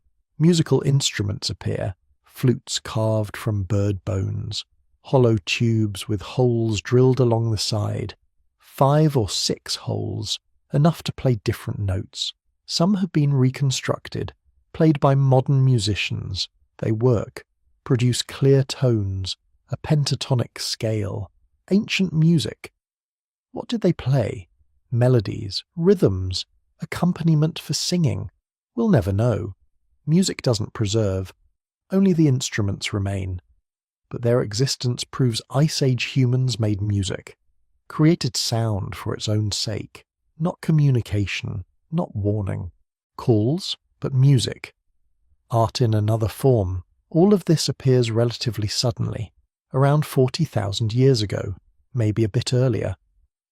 The dates are fuzzy, but the pattern is clear. Before this, almost nothing. A few ochre crayons, some beads, hints of symbolic thinking. After this, an explosion. Art everywhere, in caves, on portable objects, jewellery, sculpture, music. It's called the Upper Paleolithic Revolution, or the Creative Explosion, the moment humans became fully modern, culturally modern. The brains were there earlier, the capacity existed, but something unlocked it, released it, let it flourish. Population growth maybe. More people meant more ideas, more experimentation, more chances for innovation to spread. Or language. Once humans could talk about abstract concepts, they could talk about art, teach techniques, share visions, build traditions, or social complexity. Larger groups needed ways to signal identity, to mark territory, to establish status. Art served those functions. Probably all of these, multiple factors combining, reinforcing each other, creating conditions where art could thrive. What's remarkable is how sophisticated it is. Right from the start, these aren't crude first attempts, they're masterpieces. The Chauvet cave paintings are among the oldest, 30,000 years old, maybe 35,000, and they're among the best, detailed, dynamic, skillful. Later paintings aren't better, just different. The peak of artistic achievement came early, not gradually. That suggests the tradition was already mature, already developed. The earliest surviving examples aren't the first, they're just the first that lasted. Somewhere, earlier, humans were learning to draw, to paint, to carve, practicing, experimenting, developing techniques. Those early attempts didn't survive, or we haven't found them yet, but they must have existed. You don't create the Chauvet paintings without practice, without training, without a cultural tradition of art making. The cave artists had teachers, learned from masters, spent years developing their skills, which means Ice Age societies valued art, made space for artists, supported them, gave them time to practice, resources to work with. That's a choice, a cultural choice, to prioritize beauty, meaning, expression, not just survival, not just getting enough food and staying warm, but creating, making the world more beautiful, more meaningful. That's what makes us human, not big brains, not tools, not language. All of those matter. But they're means to an end. The end is meaning, purpose, the search for beauty and truth, the desire to create something that lasts, that matters. The cave painters knew this. They went into the darkness, carried fire into the deep places, painted animals on stone walls. Not for practical reasons, for spiritual ones, for artistic ones. Because it mattered, because they needed to. That need is still in us. The same impulse, the same drive. We still create art, still search for beauty, still try to make meaning from the chaos. We're their descendants, carrying their vision, their creativity, their refusal to accept the world as it is, their insistence on making it mean something. The paintings remain, 30,000 years later, still beautiful, still powerful, still speaking across time. They say, we were here, we saw beauty, we created it, we mattered, and they did. They do, because they showed us what we could be, what we are, creatures who don't just survive, who create, who dream, who make meaning. That's the real revolution. Not the first tool, not the first fire, the first painting, the first sculpture, the first song, the moment humans decided survival wasn't enough, that life should be beautiful, meaningful, worth celebrating. That decision changed everything, made us who we are, made us human. Picture the world 25,000 years ago. It's cold, not just chilly, but bone-deep cold. Ice sheets cover much of the northern half of the planet. In North America and Northern Europe, nothing grows except some moss and grass. Huge glaciers, a mile thick in places, crawl across the land. There's no Canada as we know it, no Britain, just a frozen plain, locked in ice. Even the sea levels are lower because so much water is trapped in the ice. The world map looks strange. You could walk from France to England, from Siberia to Alaska. Everywhere you go, the wind bites, the air is dry, nights are long and dark. Sometimes, in parts of Europe, it's so cold that trees can't survive. Only scrubby plants and tough animals remain.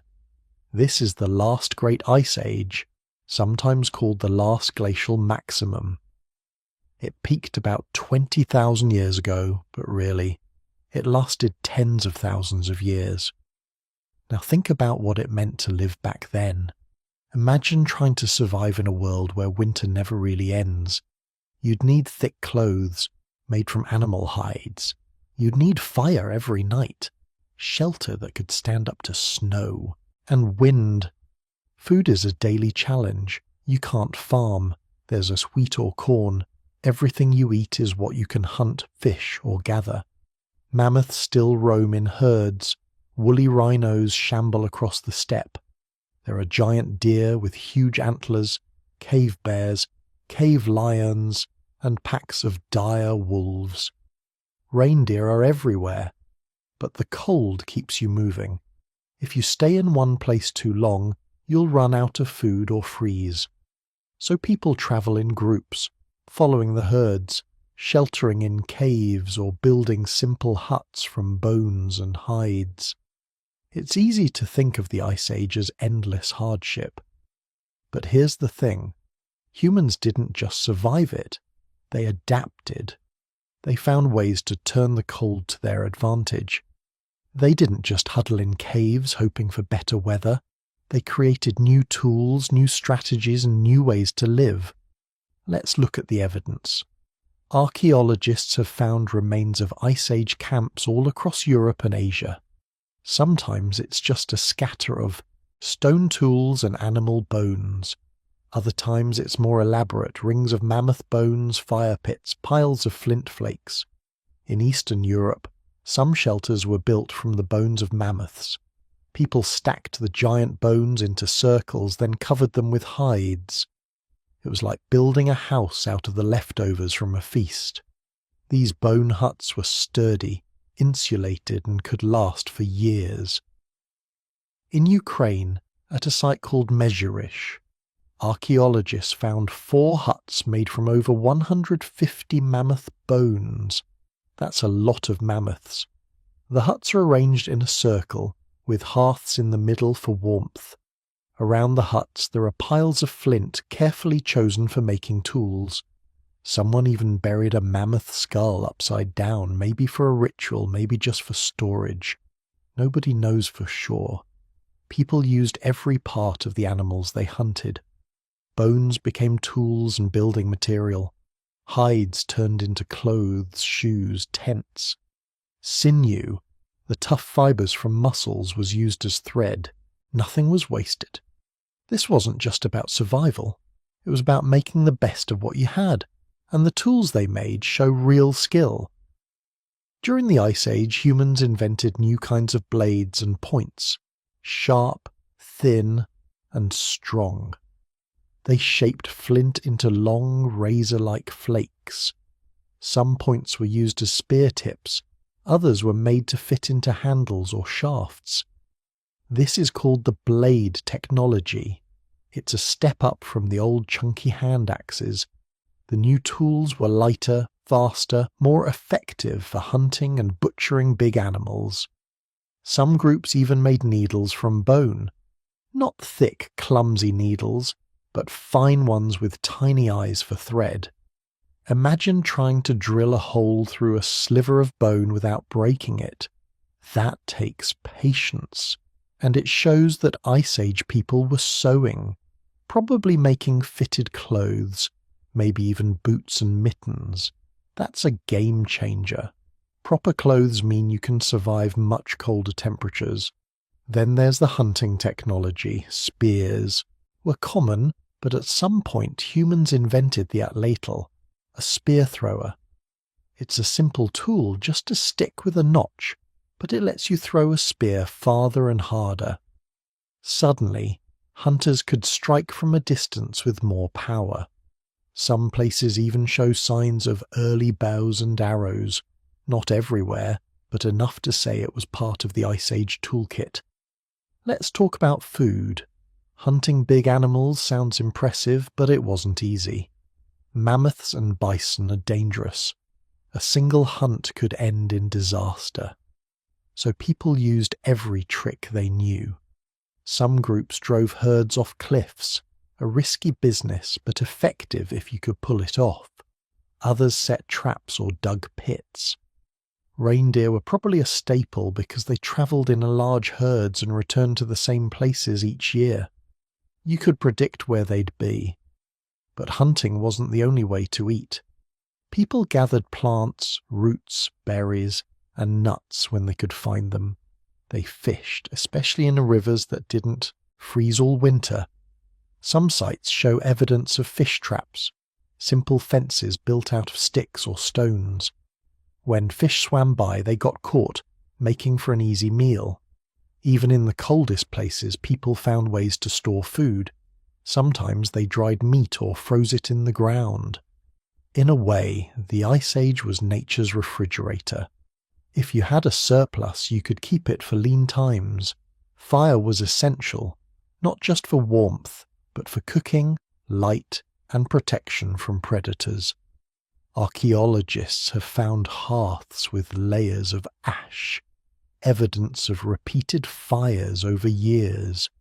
People learned how to find the right wood, how to keep a fire going in wet weather, how to bank coals overnight so they could relight the fire in the morning. Mastering fire was the heart of Ice Age life. Social life wasn't simple either. Groups were small, maybe 20 to 40 people. Too many mouths and you couldn't feed everyone. Too few and you risked dying out or getting picked off by predators. So bands met up, with other bands to trade, find mates, share stories and exchange ideas. Sometimes they came together for big hunts or gatherings, then split apart again. This kept bloodlines fresh and let good ideas spread, and evidence shows there was trade. Not just swapping meat for hides, but real long-distance exchange. Archaeologists have found seashells from the Mediterranean in Germany, amber from the Baltic in France, and flint from hundreds of miles away. These weren't just lucky finds. Someone carried them, maybe as gifts, maybe as symbols of connection. It's a sign that Ice Age people had networks, even across wild, frozen landscapes. Let's look at a famous site, Dolní Věstonice in the Czech Republic. Around 27,000 years ago, people lived here at the edge of the ice. Archaeologists found the remains of huts, hearths, and thousands of stone tools. But what's really interesting is the art and ritual evidence. Dozens of small clay figurines, some of animals, some of women, baked in a fire. These are among the oldest ceramics in the world, not pots for cooking, but sculptures. People also buried their dead here, sometimes with jewellery or red ochre. One grave holds a young man with a twisted spine buried with the same care as anyone else. That hints at compassion, at a sense of community. This site also turned up footprints, frozen in ancient clay. The prints of a child and a wolf side by side. Did they walk together? Was it a pet? A wild animal? We'll never know, but it's a moment frozen in time. Some Ice Age sites show evidence of music and celebration. Bone flutes turn up in Germany, over 40,000 years old. These flutes are made from the wing bones of birds drilled with precise holes. When played, they make a clear, sweet tone. Imagine music echoing across the snowy plains. Maybe people sang, danced, or told stories by the fire. The instruments prove that even in the harshest times, humans found reasons to celebrate. What about clothing? We don't have any Ice Age shirts or pants left, but we have the tools for making them. Needles, scrapers, awls, all used for working hides. And in some places, tiny bone beads and shells suggest decorated clothes. Some archaeologists think people wore belts, necklaces, or even stitched patterns into their coats, not just for warmth, but for beauty, identity, or luck. And then there's the jewellery. At sites in France and Spain, people made necklaces out of animal teeth, ivory, and shells. Some beads are so small, it's hard to imagine how they drilled holes without snapping them. They must have taken hours to make. Why bother? Maybe to show skill, maybe to attract a mate, maybe for ritual reasons, or maybe just because humans like pretty things. Some groups used coloured ochre to decorate their bodies. The same red powder found in art was sometimes smeared on skin or hair. Maybe it meant something, like a badge or a mark of belonging, or maybe it was just for fun, just can't ask them, but the clues are there. One of the biggest mysteries is how people travelled such long distances. The Ice Age world was huge and the terrain was tough. Yet bands of humans moved across continents. In a lifetime you could travel from Spain to Siberia or from France to the edge of the Black Sea. They followed rivers, animal paths, and the edges of the ice. Some groups crossed land bridges that don't exist today. The most famous is Beringia, the strip of land that once connected Siberia to Alaska. This is how people first reached the Americas, walking across what's now the Bering Strait. The evidence is clear. Humans were in North America at least 15,000 years ago, maybe earlier. Stone tools, butchered animal bones, even footprints in ancient mud tell the story. These first Americans spread quickly, hunting mammoth, bison, and giant sloths. They left their own marks, different tools, different traditions, but the same drive to adapt and survive. Let's talk about the animals. The Ice Age was like a lost world full of giants, mammoths, mastodons, saber-toothed cats, woolly rhinos, giant ground sloths, and more. These animals shaped human life. They were food, materials, threats, and sometimes symbols. Cave paintings show them in great detail. Bones and teeth ended up in jewelry and tools, but by the end of the Ice Age, most of these giants were gone. What happened? The answer isn't simple. Some scientists blame climate change. As the ice melted, grassland shrank and forests spread. Mammoths and other big grazers lost their food. Others think overhunting played a part. As human populations grew and hunting techniques improved, the pressure on animal herds increased. Some say it was a combination: climate, hunting, and even disease. But the result was the same. The giants vanished, and with them a way of life ended.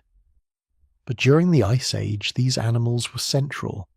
Some groups followed mammoth herds for generations. Others focused on reindeer, bison, or horses. In the far north, people hunted seals and fished. Each group had its own strategy, shaped by the land and the animals they depended on. Let's zoom in on a site in France called Pinsevent. It's about 12,000 years old, near the end of the Ice Age. Archaeologists found layers of charcoal, stone tools, and thousands of reindeer bones. But what's unique is how the remains are arranged. The bones are grouped by body part, with the best cuts near the hearths. People sat around the fire sharing the choicest meat while the scraps were tossed aside. You can see the pattern of daily life: hunters bringing in the kill, butchers breaking it down, cooks roasting the meat. Someone even lost a stone tool in the mud, dropped in the middle of dinner maybe. It's a snapshot of a moment, frozen in time. Other sites show signs of seasonal camps. In the summer, people spread out, fishing and gathering plants. In winter, they gathered in larger groups, sharing resources and stories. The rhythm of life matched the rhythm of the seasons and the movements of the herds. One thing that stands out: Ice Age people were flexible. When the climate shifted, they shifted too. When one animal disappeared, they found another. When the land changed, they learned new ways to survive. Some groups invented new tools or weapons. Others changed their diet or moved to new areas. That's what kept them alive. Let's look at the evidence for long-distance travel again. In Poland, at a site called Wilczys, archaeologists found flint tools made from rock that came from over 200 miles away. In Spain, beads made from shells that only live in the Mediterranean Sea turned up in mountain caves far from any beach. Someone carried those beads a long way, maybe as a trade item, maybe as a keepsake. It proves people travelled far, met other bands, and brought home new ideas. Some of the oldest human footprints in the world are from the Ice Age. In South America, at a site called Monteverde, footprints show a family, adults and children, moving across soft ground. In England, at Happisburgh, there are tracks left by kids, walking along a riverside over 800,000 years ago, from an earlier human species but still part of the story. It's a reminder that people have always wandered, always explored, always moved on when the world changed. And then there's the question of language. We can't dig up ancient words, but the complexity of Ice Age life suggests people talked. A lot. You can't organise a mammoth hunt, build a bone hut, or sew a fitted coat without good communication. Language was probably rich and flexible, able to describe animals, places, tools, and feelings, maybe even stories, jokes, songs. We can't hear their voices, but we can see the results. Ritual and belief were part of daily life. Graves with red ochre, beads, and carved figurines suggest respect for the dead. Some bodies are decorated or buried with care. Others are left in simple pits. There's even evidence of possible shamans, people buried with animal parts, strange objects, or in unusual ways. Maybe they were healers, storytellers, or leaders. Maybe they helped guide the group through hard times. Ice Age people left their mark in other ways too. Carved bones with notches, maybe counting sticks, maybe calendars. Stones with mysterious marks, symbols, maps, or just doodles. Even the arrangement of huts and hearths tells a story. People chose where to build, how to face the door, where to put the fire. Choices shaped by tradition, habit, or maybe just what felt right. The Ice Age world forced people to be resourceful. Every day was a challenge. But the evidence shows they didn't just scrape by. They learned, invented, shared, and even made time for art and music. They built homes, travelled far, and left behind clues that let us piece together their story. And when the ice finally began to melt, everything changed. The world warmed. The great glaciers shrank. New plants and animals appeared. Rivers flooded, seas rose, and old paths disappeared. Some groups moved north, chasing the edge of the retreating ice. Others stayed put, adapting to forests and grasslands. But that's another chapter. For now, what matters is this. During the Ice Age, humans did more than survive. They thrived. They invented new ways to live, to create, and to connect. They built a foundation for everything that came after. It's easy to forget how much was possible, even in the hardest times. The Ice Age wasn't just a test of endurance. It was a time of creativity, courage, and change. The evidence is scattered across the world, in bones, stones, beads, and footprints.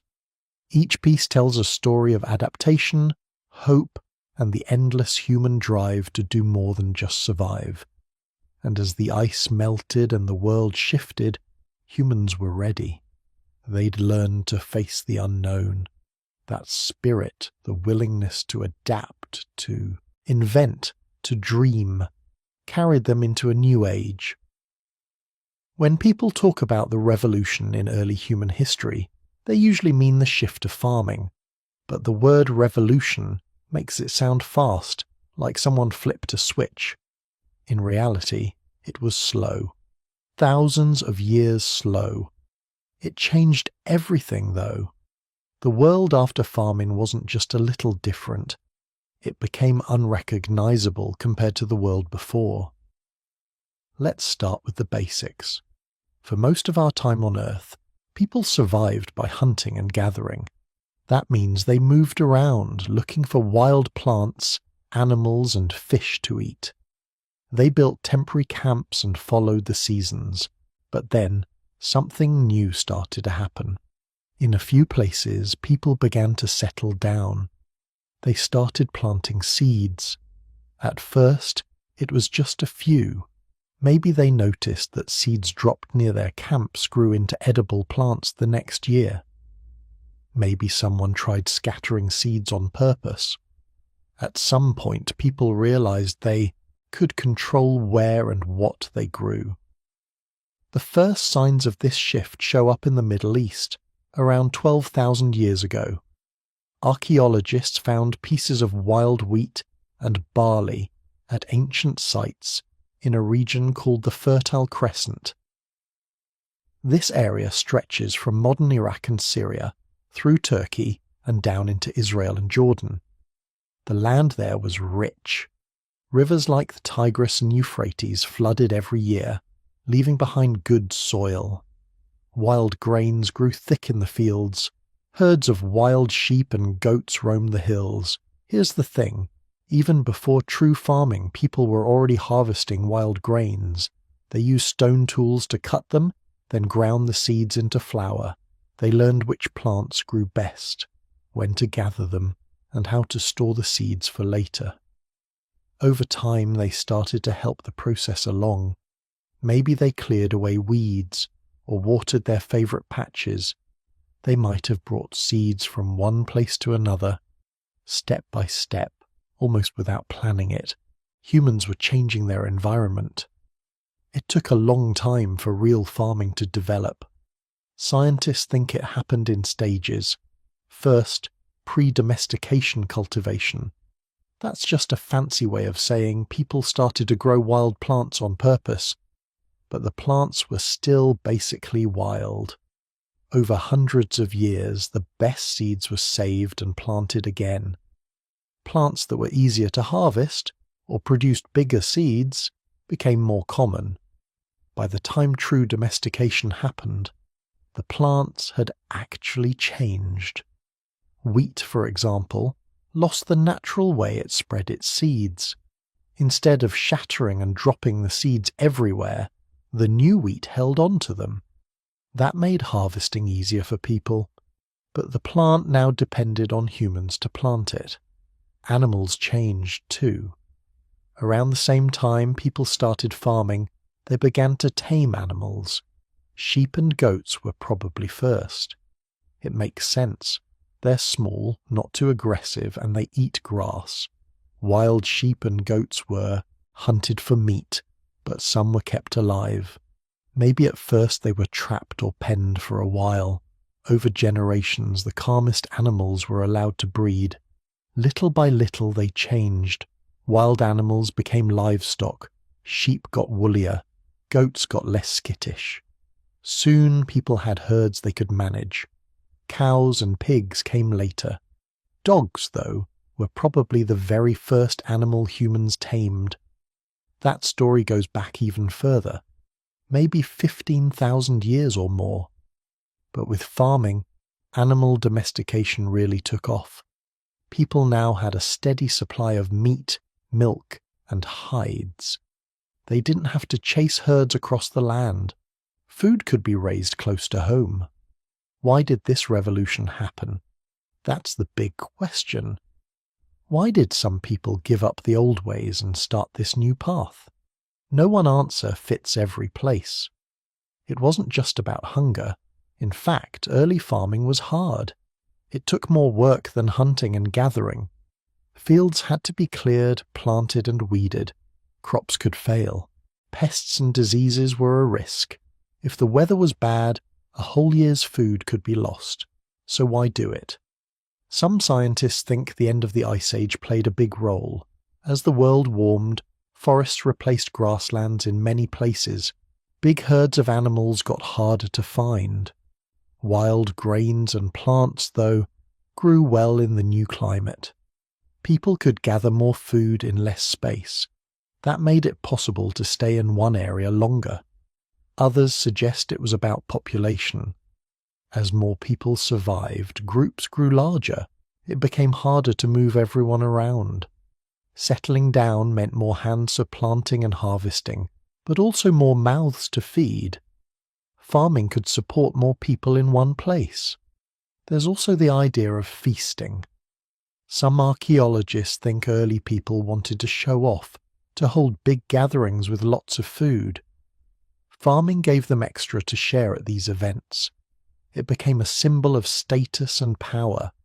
Maybe it was a mix of all these reasons. The point is, people started to change the land on purpose. They cleared trees. They dug ditches to bring water to crops. They built storage pits for grain. Over time, the landscape itself began to look different. Let's look at a real example. There's a site called Jericho in modern-day Palestine. It's one of the oldest known settlements in the world, over 10,000 years old. Archaeologists found remains of mud brick houses, stone walls, and huge towers. People there grew barley and wheat, kept sheep and goats, and built walls for protection. The city grew up around a spring, which provided water even during dry years. Jericho wasn't a city like we think of today, but it was more than a simple camp. Hundreds of people lived there, year-round. They built houses close together, shared work, and defended themselves from outsiders. This was new. Before farming, people rarely stayed in one spot for long. Now, they built permanent homes. The first villages appeared. Farming spread slowly at first. From the Middle East, it moved into Europe, Africa, and Asia. Sometimes local people took up farming from their neighbours. Other times, farmers moved in and brought their crops and animals with them. By 8,000 years ago, people were growing rice in China and millet in northern China. In the Americas, corn, beans, and squash became the main crops. In Africa, yams and sorghum were important. Each region had its own plants and animals, shaped by local climate and tradition. This wasn't the end of hunting and gathering. For thousands of years, people mixed both ways of life. Some groups farmed in the summer and hunted or gathered in the winter. Others only farmed a little, just enough to get by. But the balance started to tip. Farming communities grew larger. They had more children. Over time, they took up more land. Let's talk about what changed because of this revolution. First, food was different. Farming meant more calories per acre. You could feed more people on less land. But the diet also became less varied. Hunter-gatherers ate hundreds of different plants and animals in a year. Early farmers ate mostly grains with some meat from livestock. This led to new problems. Skeletons from early farming sites show signs of malnutrition. People got shorter, and diseases spread more easily in crowded villages. Second, life got more predictable, but also less flexible. Farmers depended on the seasons. If the rains failed, crops withered. If a new pest appeared, whole fields could be lost. In a way, people traded freedom for security. They had more food most years, but the risk of disaster was higher. Third, farming changed the way people saw the world. Think about it. When you move all the time, you see land as something you pass through. When you farm, you start to see it as property. You want to protect your fields, your water, your animals. Fences, walls, and boundaries became important. Disputes over land started to matter. This led to new social rules. In small hunter-gatherer bands, everyone knew each other. Sharing was a way to survive. In larger farming villages, things got more complicated. Some families had bigger fields or more animals. Wealth started to matter. Leaders appeared. People who could organize work, settle fights, or defend the group. Sometimes they were chosen. Sometimes they took power by force or by family ties. Farming also changed daily life. In the old days, work was spread out. People gathered food for a few hours, then rested or did other things. Farming took up more time. Fields had to be hoed, watered, weeded, and guarded. Animals needed care every day. The work was hard, but it supported more people. Permanent homes meant new kinds of buildings. Mud brick houses, storage pits, and walls became common. People dug wells, built irrigation channels, and made pottery to store food and water. Pottery is a big clue for archaeologists. Before farming, people mostly used baskets or animal skins. Pottery was heavy but perfect for settled life. One of the biggest changes was in how people related to nature. Before farming, people took what the land offered. After, they tried to control it. They bred plants and animals for traits they liked. Wheat that stayed on the stalk. Sheep that gave more wool. Over time, the wildness faded from crops and animals. They became domesticated, dependent on humans to survive. This change wasn't just physical, it was mental. People started to plan for the future. They had to think about next year's harvest, about storing food for winter, about protecting crops from pests or thieves. Calendars became important. The earliest farmers probably watched the stars and the seasons, looking for the right time to plant or harvest. Let's take a closer look at a famous site, Çatalhöyük in Turkey. It's over 9,000 years old. Thousands of people lived there, in houses packed so close together that you walked on the roofs to get around. There were no streets. Each home had its own oven, storage bins and sleeping platforms. People painted their walls with images of bulls, leopards and people. They buried their dead under the floors. Life was crowded, but there was a strong sense of community. Archaeologists found evidence of farming, wheat, barley, peas and lentils. They also found bones from cattle, sheep and goats. But people still hunted wild animals and gathered wild fruits and nuts. It was a mix of old and new. Çatalhöyük is interesting because it shows how complex early farming life could be. People lived close together, shared resources and developed rituals and art. They made jewellery, pottery and tools. Some rooms were shrines decorated with animal horns and clay figures. It wasn't just about survival. It was about identity, belief and belonging. Farming led to bigger populations. Villages became towns. Towns grew into the first cities. This took thousands of years, but the seeds were planted in these early farming communities. But the revolution had a price. Farming made life possible in new ways, but it also brought new problems. Diseases from animals spread to people. Measles, smallpox and flu all started this way. Living close together meant infections moved faster. Food storage brought rats and mice. Sometimes crops failed for years, leading to famine. Social life changed too. In small bands, everyone worked together. In bigger villages, some people gained more power. They controlled land, food, or water. Inequality appeared. Some families had more, others less. Differences in wealth and status grew. This was the beginning of social classes. Land ownership became a big deal. People started to mark out fields, pass them down to their children, and fight over boundaries. Wars between villages happened. Defences like walls and ditches became common. The old way of sharing everything faded. Personal property took its place. Let's think about technology. Farming communities invented all sorts of new tools. Stone sickles for cutting grain, grinding stones for making flour, ploughs, first pulled by people, later by animals, pottery for storing, cooking, and carrying water, weaving for making clothes from plant fibres and wool. Each new invention made life a little easier, but also tied people more deeply to the land.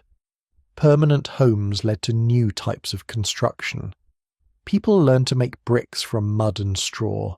They stacked them to build houses that lasted for generations. Roofs were flat, sometimes made from reeds or wood.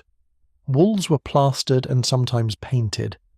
This was a far cry from the animal hide tents of the past. One more big change. Time itself felt different. For hunter-gatherers, time followed the movement of animals and plants. For farmers, time was measured by the sowing and reaping of crops. The year became a cycle of work and waiting. People watched the weather, worried about floods or droughts, and hoped for a good harvest. Rituals and festivals grew up around planting and harvest times. Religion and farming became closely linked. The revolution spread slowly, but it never stopped. In Europe, farming moved west over thousands of years. In Asia, rice and millet spread along river valleys. In Africa, yams and grains moved south. In the Americas, corn, beans, and squash formed the base of new cultures. Each place adapted the idea to local needs and conditions. Why did some groups resist farming? Some environments made it hard. The Arctic, deserts, deep forests. These places didn't suit crops or livestock. Some people just preferred the old ways. Even today, a few groups still live by hunting, gathering, or herding. But farming won in most places, not because it was easier, but because it allowed more people to live together. It created surpluses, extra food that could be stored or traded. It made it possible to build villages, towns, and eventually cities. Trade networks grew. Farmers could swap grain for salt, pottery for shells, cloth for metal. Markets appeared. People began to specialize. Some farmed, others made tools, others traded. The simple division of labor became a web of jobs and skills. Knowledge spread too. New ideas moved along with seeds and animals. Someone in the Middle East learned to make cheese or beer. The trick spread to neighbors, then far beyond. Technology, art, and even language moved with people and goods. What did all this mean for the human story? Farming was the turning point. It set us on a new path, one that led to cities, writing, laws, and all the things we think of as civilization. It brought problems too: disease, inequality, war. But it also brought the chance for new kinds of life. People could build lasting homes, plan for the future, and dream bigger dreams. Looking back, it's easy to see the costs and the benefits. The farming revolution was messy, slow, and sometimes painful, but it made our world possible. And here's the thing. Farming didn't just change what people ate, it changed how they thought, how they worked, and how they lived together. It connected people to the land in new ways. It set off a chain reaction that led to everything that followed. So, the revolution wasn't just about food. It was about people shaping the world, and being shaped by it in return. It was the beginning of a new chapter, one that's still being written today. And farming, as big as it was only the start. Because once people could feed more mouths and live close together, something even bigger was about to happen. Towns would grow, knowledge would spread, and the first true cities would rise from the earth. That's the next step in the story. When people think of the first cities, they usually picture something like ancient Rome or Athens. Huge buildings, fancy temples, busy streets. But real cities began long before those famous places. The very first cities were much smaller. They didn't have palaces or grand monuments at first. But they changed the world just as much as farming had. Let's start with what makes a place a city.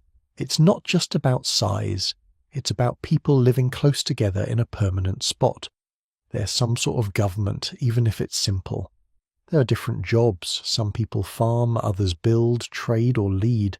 There are rules, markets, and public places, and usually there's some kind of wall or boundary to keep outsiders out and the group together. The first true cities grew out of farming villages. At first it was just a few families, then a few hundred people, then, over centuries, thousands. These early cities appeared in different parts of the world, but the oldest and most famous are in a place called Mesopotamia. Today that land is part of Iraq and Syria. Here's the thing. Mesopotamia means land between rivers. The two rivers are the Tigris and the Euphrates. Every year they flooded and left behind rich, dark soil. Farming was easier here than almost anywhere else. People could grow more food than they needed. That meant some people could spend time doing something besides farming. Picture this. It's around 6000 BCE, more than 8,000 years ago. Along the river banks, clusters of mud brick houses line narrow paths. Smoke rises from cooking fires. Chickens cluck. Goats bleat from behind woven fences. A group of people is busy digging a new irrigation ditch, working together to bring water from the river to their fields. Children run between houses carrying baskets of bread or fruit. One of the oldest known cities is called Uruk. It started as a small village but grew into something much bigger. By 3500 BCE, Uruk was home to perhaps 40,000 people. That's as big as a modern small city. It covered almost 2 square miles. Thick walls surrounded it. Inside there were houses, workshops, storage buildings, and temples. The people of Uruk built temples out of mud bricks. The biggest was called the White Temple. It stood on a raised platform high above the rest of the city. It was painted white, shining in the sun. This wasn't just for looks. Temples showed the city's wealth and power. They were the center of life in Uruk. People brought offerings, grain, animals, even jewelry to please the gods. But Uruk wasn't just about religion. There were markets where people traded goods, grain, cloth, tools, pottery. There were craftsmen who made jewelry, weapons, and statues. There were leaders who organized work, settled arguments, and kept order. Some people managed irrigation canals, making sure fields got enough water. Others watched the skies, tracking the stars and seasons. Uruk had another big claim to fame. It's the place where, as far as we know, writing was invented. People started by making simple marks on clay tablets. These marks stood for numbers, how much grain was stored, how many sheep belonged to a family who owed what to whom. Over time, these marks turned into symbols for words and ideas. Writing changed everything. But more on that later. Let's look at why cities formed in the first place. Farming villages could only get so big before they ran into problems. There's only so much land nearby. Too many people in one spot can mean fights over food or water. But in places like Mesopotamia, rivers and canals made it possible to feed more people. And when people had extra food, they could support leaders, builders, and workers who didn't farm. Having a lot of people close together made life more complicated. Villages had simple rules, but in cities you needed real laws. Who gets the best land? Who fixes the broken canal? How do you settle a fight between families? The earliest cities created councils or leaders to make decisions. Sometimes priests or kings took charge. In Uruk, the temple wasn't just for prayers, it was also a place where leaders met. Deals were made and records were kept. Let's zoom in on daily life in one of these first cities. Imagine walking through Uruk on a hot day. The streets are crowded and noisy. There's a market square where traders shout out their prices. Baskets of dates and onions are stacked high. Potters show off their latest jars and bowls. Somewhere, a group of men are hauling clay bricks for a new wall. Children chase each other, dodging donkeys carrying sacks of grain. Inside the houses, life is busy too. Women grind wheat on heavy stones, making flour for bread.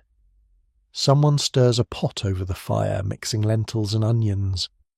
In another room, a young boy learns to shape clay into little figures.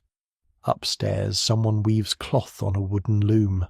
At night, families gather on flat rooftops to eat, talk, and watch the stars. But life in a city wasn't always easy. When you put thousands of people together, problems grow. Waste and garbage piled up. Water had to be brought in, carefully managed, and kept clean. Diseases spread faster. Sometimes there wasn't enough food for everyone. If the crops failed, the whole city could suffer. That's why early cities needed systems. People dug canals, built storage buildings, and set up rules for sharing water. Some people became experts, builders, potters, metalworkers, or traders.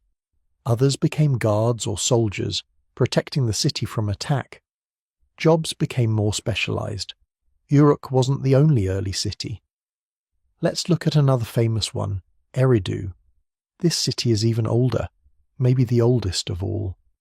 It started as a small settlement by a freshwater spring, around 5400 BCE. Over time, Eridu grew into a religious centre. People built and rebuilt a temple on the same spot, layer after layer, for almost 2,000 years. Eridu may have only had a few thousand people at its peak, but it became a model for later cities. Another early city was Ur, not far from Uruk. Ur became famous later for its huge ziggurat, a kind of stepped pyramid made of mud bricks. The ziggurat was topped by a temple, shining with blue tiles. It was also known for its huge cemeteries. Archaeologists found tombs filled with gold, silver, and beautiful art. Some tombs even had chariots and the remains of servants, showing that some people were much richer than others. Here's something interesting. Early cities weren't just in Mesopotamia. Around the same time, cities started to appear in Egypt, India, China, and Central America. Each place was different, but the basic pattern was the same. People settled down, worked together, and built something bigger than themselves. Take Egypt, for example. The Nile River flooded every year, leaving good soil for farming. People built villages along its banks, then towns, and finally cities. Memphis and Thebes became famous centres of trade, religion, and government. In India, the Indus Valley people built cities like Harappa and Mohenjo-daro. These cities had straight streets, brick houses, drains, and even public baths. They were carefully planned, showing real organisation. In China, the first cities appeared along the Yellow River. One of the earliest was called Early Tu. Archaeologists found palaces, workshops, and wide roads. There were bronze tools, jade carvings, and even musical instruments.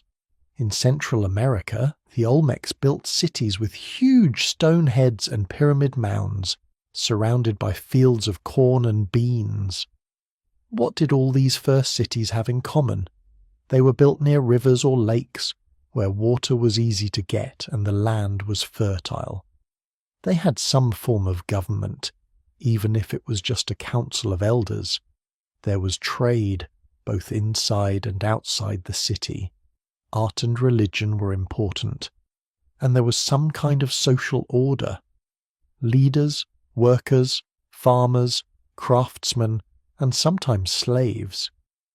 Let's talk about trade for a minute. Cities needed things that weren't found nearby.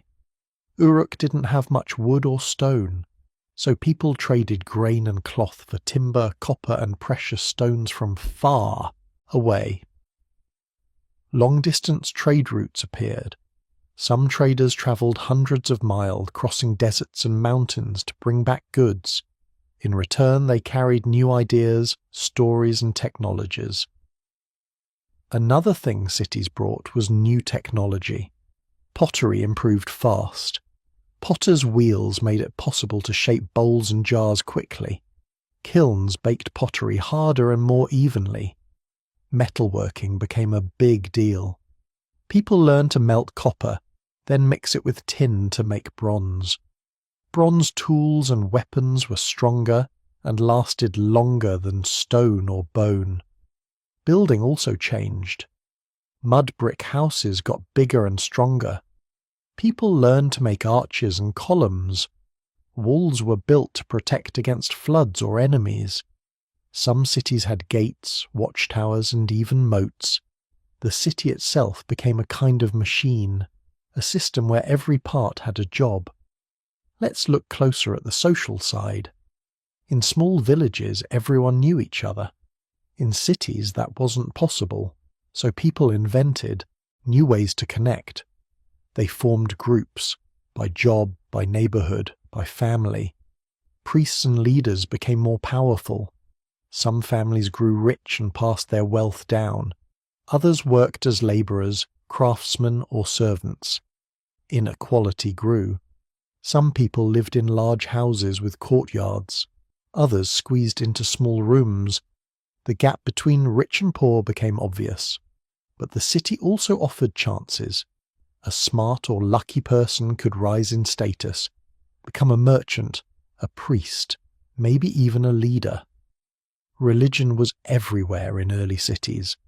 Temples were the biggest buildings. Festivals and rituals brought people together.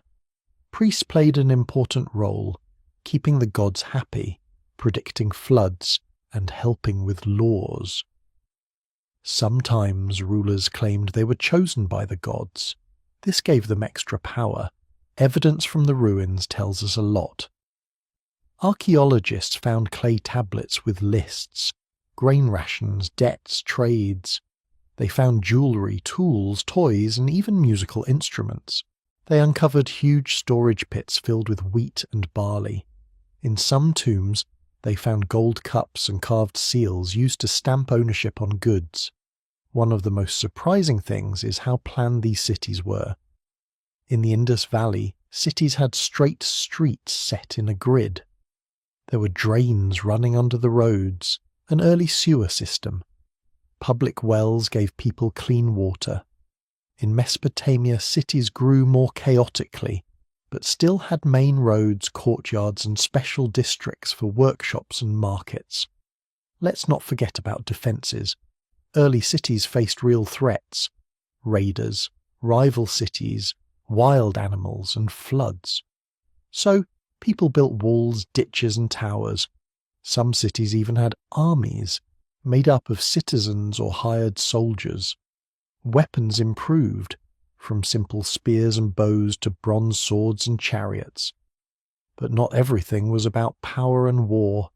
Cities became centres for art and culture. People carved statues, painted pottery, and built shrines. They played music on lyres and flutes. Some learned to write poems or keep records. Schools appeared, where young people learned to read, write, and do math. Let's talk about the downside for a moment. City life was crowded and could be dangerous. Fires spread quickly since most buildings were made of mud and reeds. Disease was always a risk. Garbage piled up in the streets. Water could get dirty. Sometimes people went hungry if crops failed or trade was cut off, and there was always tension. Cities had to balance the needs of many people. Arguments over water, land, or leadership could turn violent. Sometimes cities went to war with each other. Walls and armies became a way of life. But even with all these problems, the idea of the city kept spreading. People saw that cities could do things villages couldn't. They could build grand temples, store huge amounts of food, defend themselves, and invent new things. They became magnets for people looking for work, safety, or adventure. Let's return to Mesopotamia for a minute. Over time, dozens of cities appeared. They traded, fought, and sometimes joined together. The first kingdoms and empires were born. Rulers built bigger and bigger palaces. They collected taxes, kept armies, and wrote laws. The famous Code of Hammurabi, one of the earliest law codes, was carved on a stone pillar in Babylon, a city that grew out of these early roots. It wasn't just about power. Cities also became places for stories and legends. The Epic of Gilgamesh, one of the oldest stories in the world, was written in Uruk. It tells of a king's adventures, his search for meaning, and the struggles of city life. These stories helped people make sense of their world. Now, let's look at how cities changed the countryside. Farms and villages surrounded each city, feeding its people.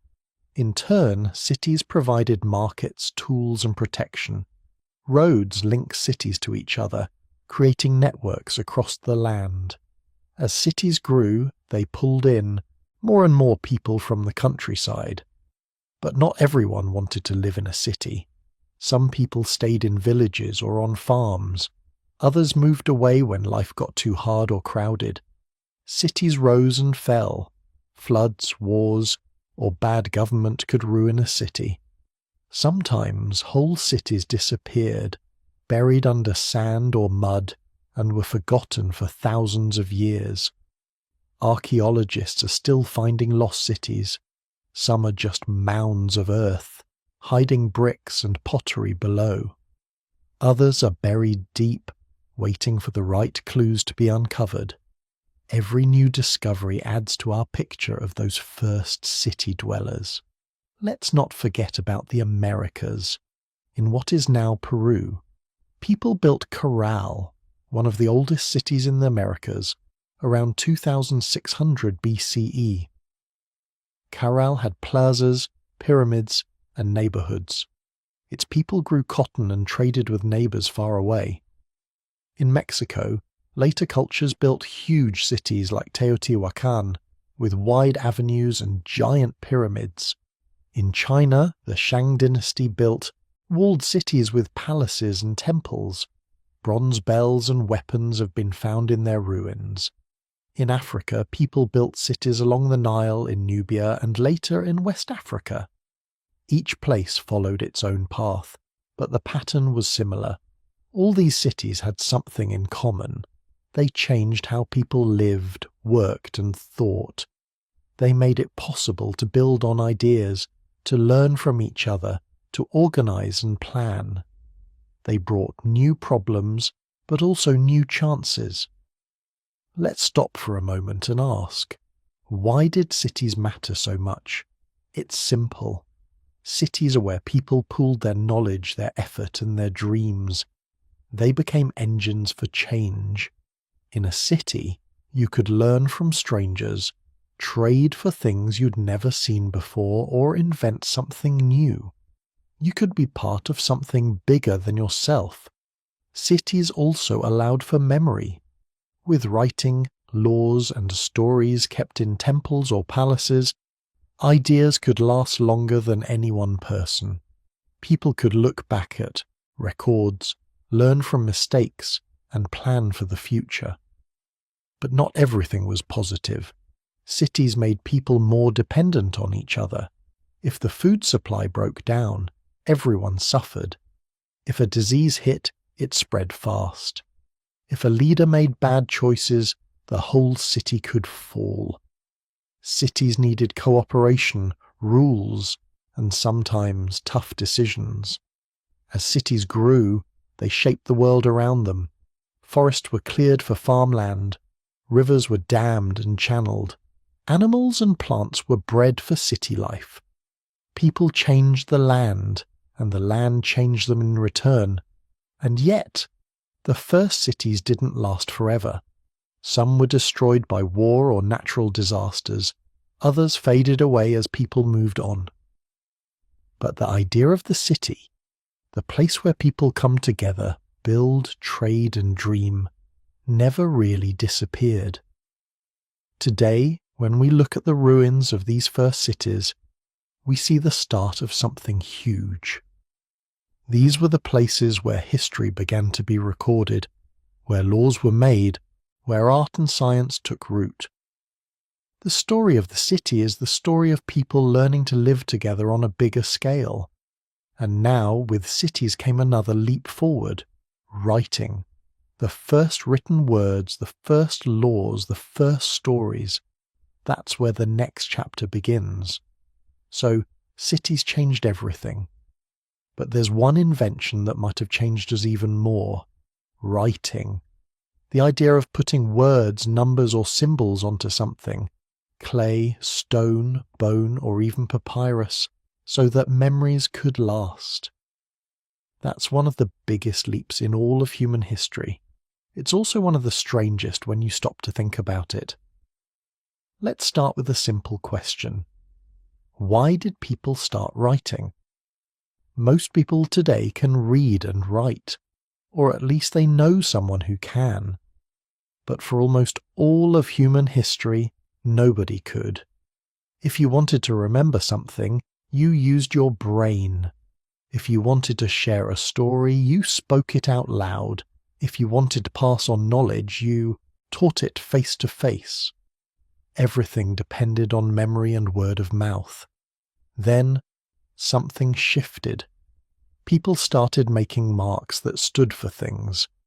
At first, it wasn't really writing the way we think of it.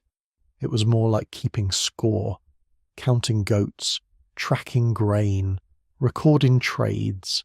Picture a clay tablet with a few lines and dots pressed into it. That's how it began around 5,000 years ago in Mesopotamia. Why did this happen right then? It's not just a lucky guess. Cities had grown. Life was more complicated. People needed to keep track of stuff. Food in storage, debts owed, trades made, taxes collected. Villages didn't need much record keeping. But a city with thousands of people and big stores of food? That's a different story. Imagine you're a grain keeper in Uruk. You collect bags of barley from every farmer.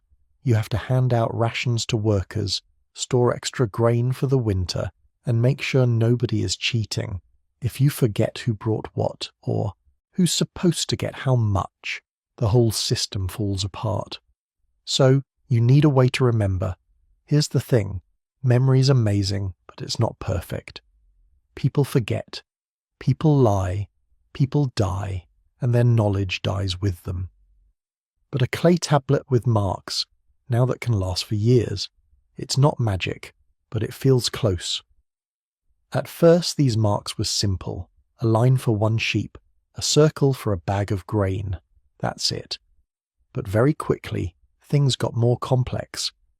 People started using symbols for words, not just numbers. Soon they were writing down names, jobs, trades, and even prayers. Each mark stood for something. Together they could tell a story, or at least keep a record. This first kind of writing is called cuneiform. That just means wedge-shaped. The marks look like little wedges pressed into soft clay. If you had a sharp stick and some wet clay, you could try it yourself. It's really just a kind of code. But once you have a code, you can expand it. You can write down anything you can say. And then, something even stranger happened. People started to write things that weren't just lists. They wrote poems, laws, letters, myths. They wrote about kings, gods, floods, and battles. For the first time, stories could outlast the people who told them. Laws could be copied in every city. Prayers could be passed from temple to temple. Think about how huge that is. Before writing, if you wanted to know something, you had to find someone who remembered it. You had to trust their memory. Now, you could have a clay tablet or a stone carving that said exactly what happened, or what someone wanted you to believe happened. But writing didn't spread everywhere at once. In some places it showed up fast. In others, it took much longer. Let's look at a few different examples. In Egypt, writing appeared almost as soon as cities did. Egyptians used pictures called hieroglyphs. Some stood for whole words, others stood for sounds. They carved them on temple walls, wrote them on papyrus scrolls, or painted them on coffins. Egyptian writing is beautiful. Little birds, eyes, hands, and snakes. But it's not just art, it's a record. Lists of kings, prayers for the dead, stories of battles and floods. In China, early writing was different again. The oldest Chinese writing shows up on animal bones and turtle shells. People would heat the bones, read the cracks, and write down what they saw. They believed this was a way to talk to the spirits or the ancestors. Over time, their marks became regular. Each one stood for a word or an idea. That's the start of Chinese writing. It's changed a lot, but you can still see the link between those old marks and modern Chinese characters. In the Americas, writing took its own path. The Maya people of Central America invented their own system. It used pictures and symbols. Some stood for sounds, others for whole words. Maya writing was carved on stone, painted on pottery, or written in bark. Books. Some of those books survived, even after centuries of rain and war. All these systems had one thing in common. They let people store memory outside their heads. That's a huge deal. Once you can write things down, you can keep track of much more than before. You can plan for the future. You can look back at the past. You can share ideas with people far away or long after you're gone. But writing didn't just keep records. It changed how people thought. Here's why. When everything depends on memory, you have to remember things a certain way. Stories are passed down by repeating them, over and over. That's why old stories often rhyme or use patterns. It makes them easier to remember. But if you can write, you don't need to rely on memory tricks. You can be more precise. You can keep records that are much more complicated. Now you can say, that happened on the 20th day of the 3rd month 5 years ago. You can write, this land belongs to my family. Here's the proof. You can make a list of laws or debts or trades, and nobody can argue. You're remembering it wrong. Memory becomes public, not just personal. Writing also changes who has power. Before writing, knowledge belongs to the old, the storytellers, the priests. If you want to know the rules, you have to go ask them. But with writing, anyone who can read has access to that knowledge. The problem is, at first, almost nobody can read. Reading and writing are rare skills.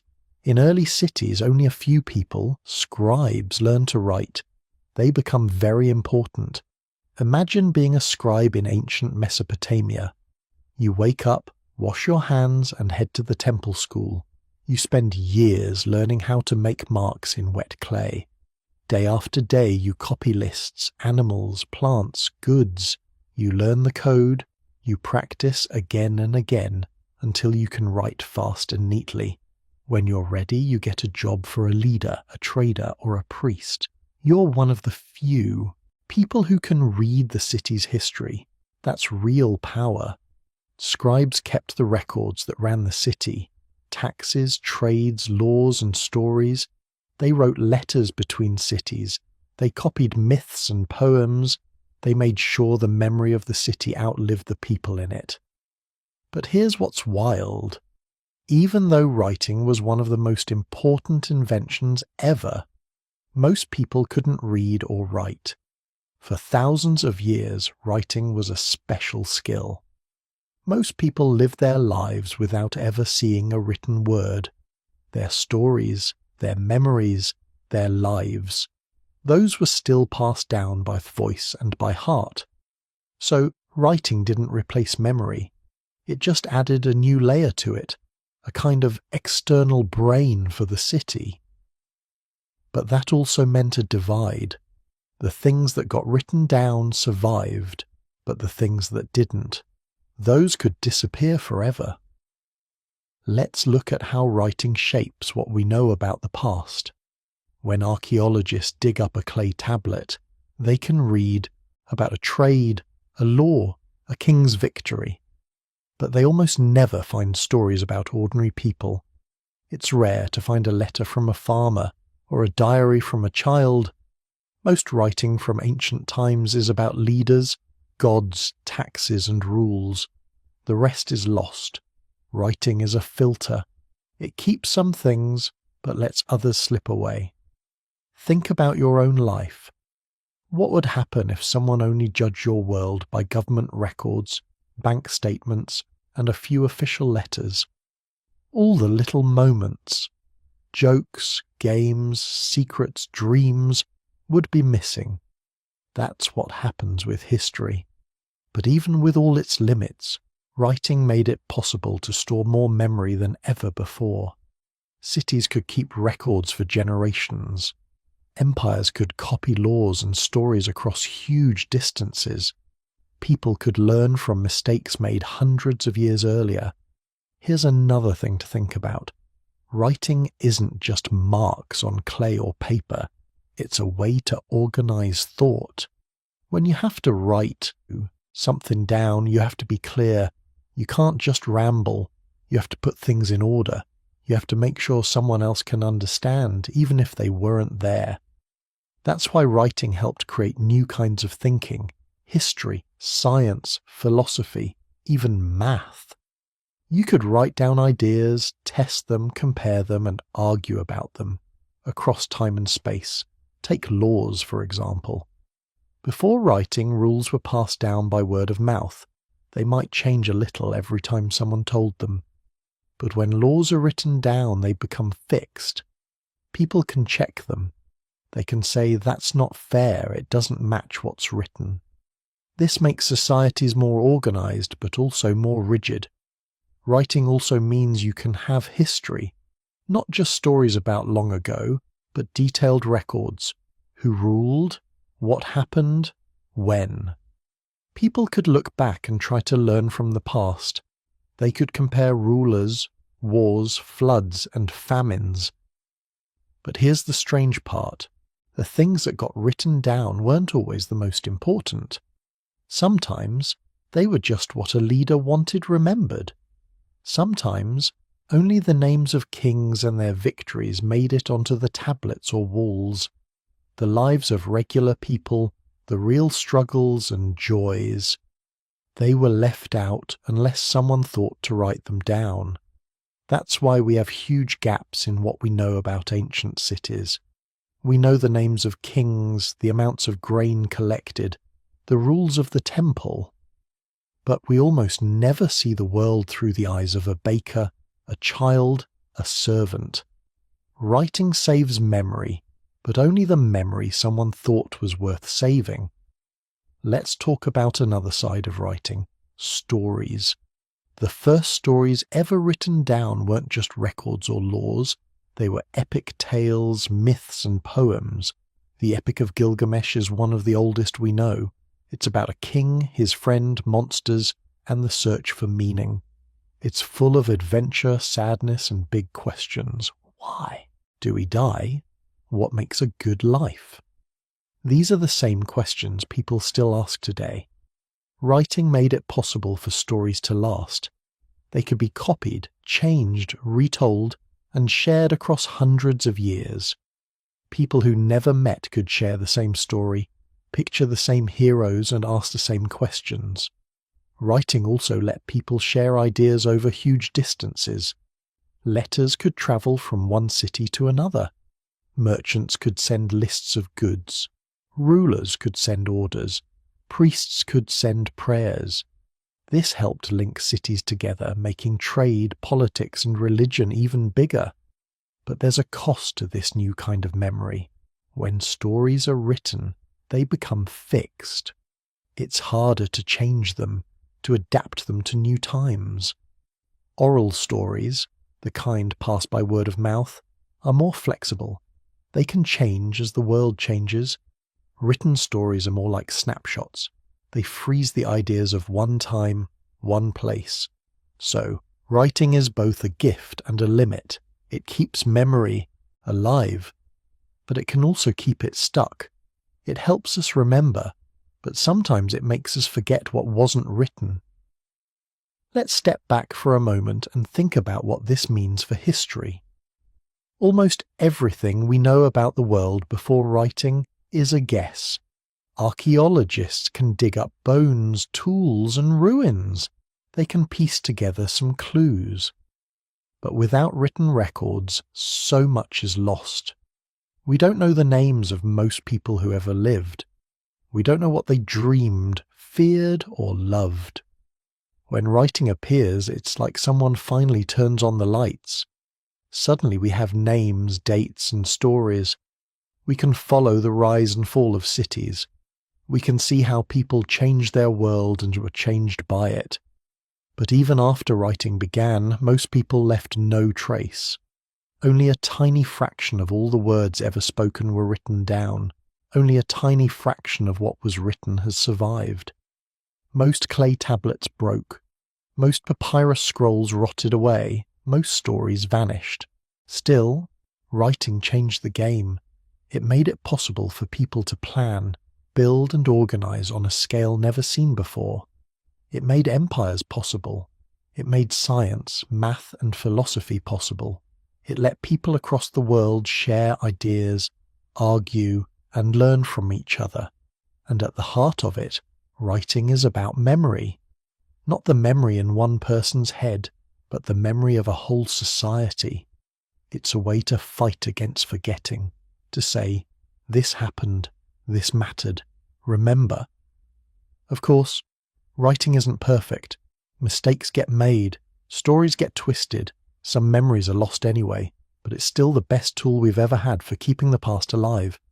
Today, we're surrounded by writing, books, screens, signs, notes, texts.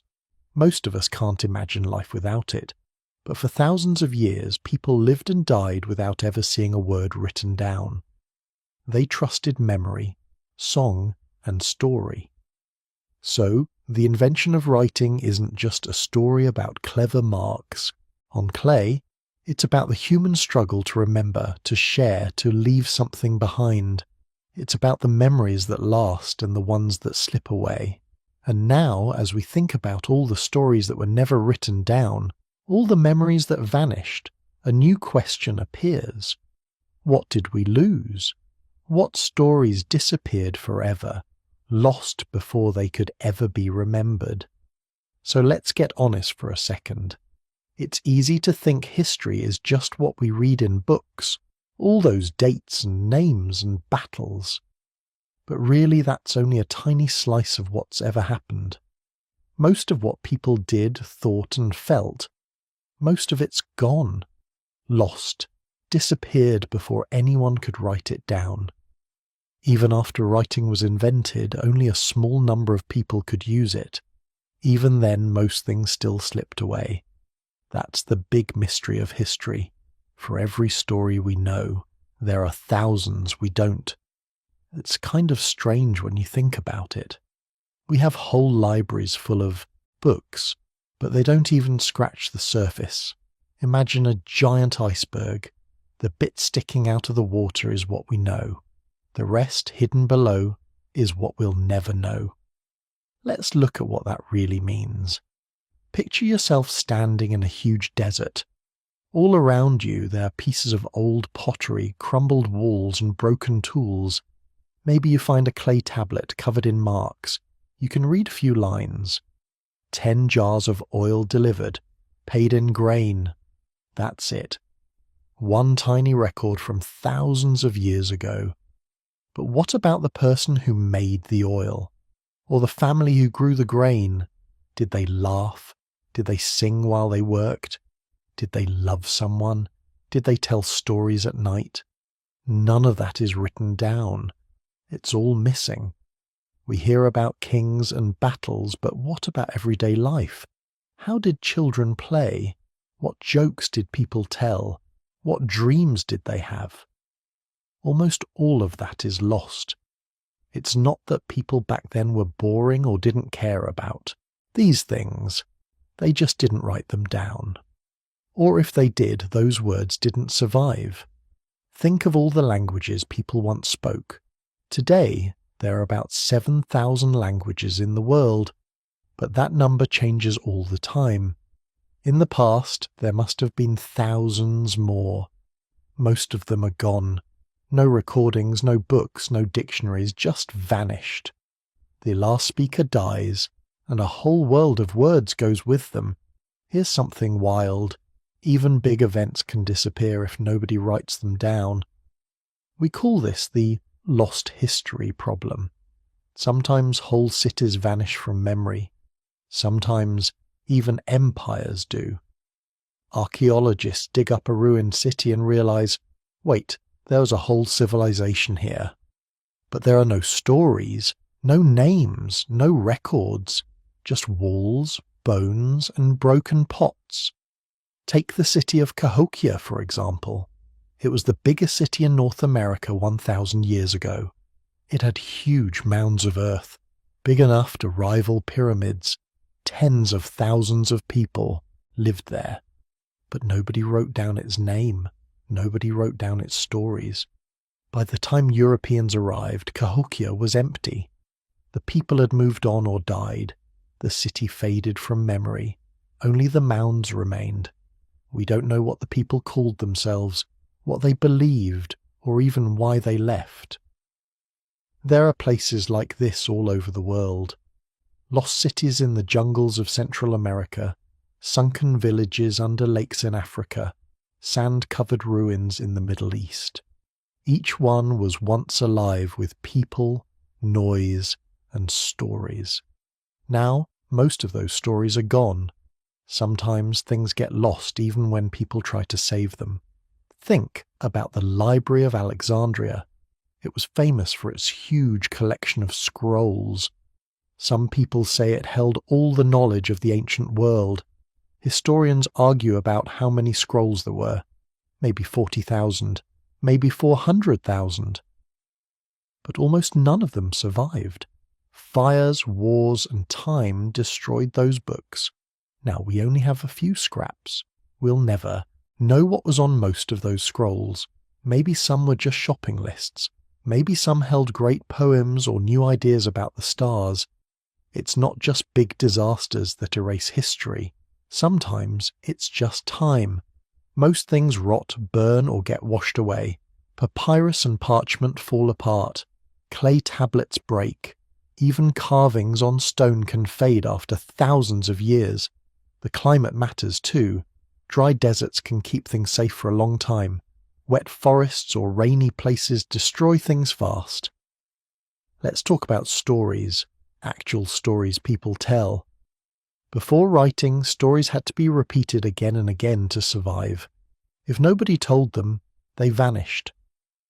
Even after writing, most stories still depended on memory. Imagine a family sitting by the fire. The grandmother tells a story her mother told her. Maybe she changes a detail or two. Maybe she forgets a part. Over time, the story shifts and drifts.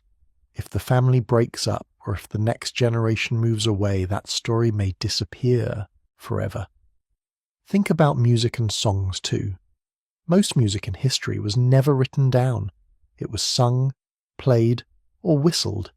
Each village, each family, each person might have had their favourite songs, but only a tiny, tiny number survive. The rest are gone. Even the earliest written music in the world is just a few notes or words scratched onto clay or stone. Imagine all the music people made as they worked, celebrated or mourned. Almost all of it is lost. And what about beliefs? We know a little about the gods people worshipped in ancient cities, thanks to carvings and statues. But what about the private beliefs?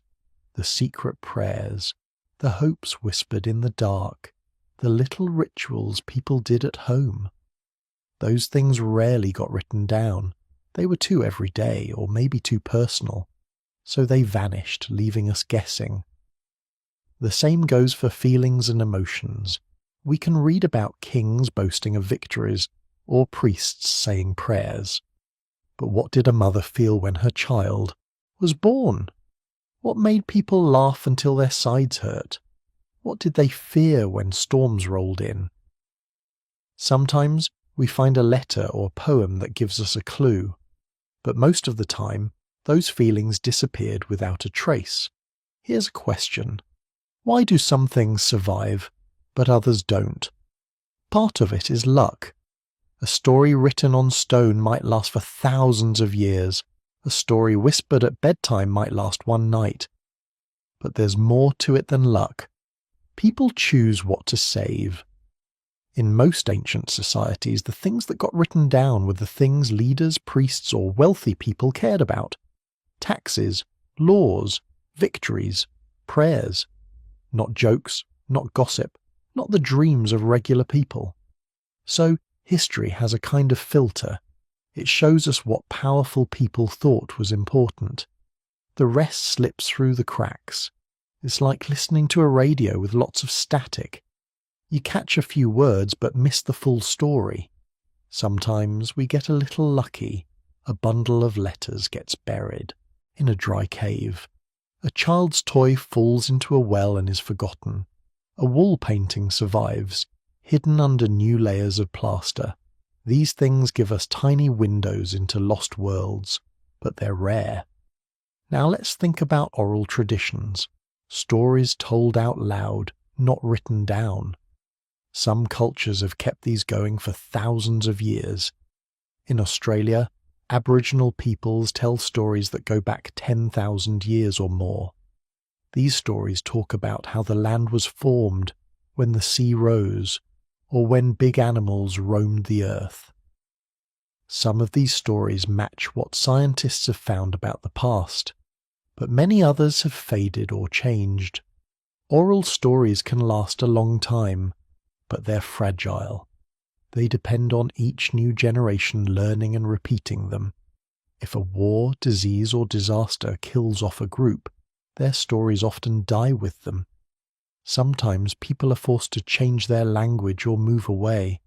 When that happens, old stories can get lost or broken. Let's look at lost languages for a moment. Around the world, there are ancient scripts nobody can read. The Indus Valley, for example, had its own script. People wrote it on seals and pottery about 4,000 years ago, but modern people can't read it.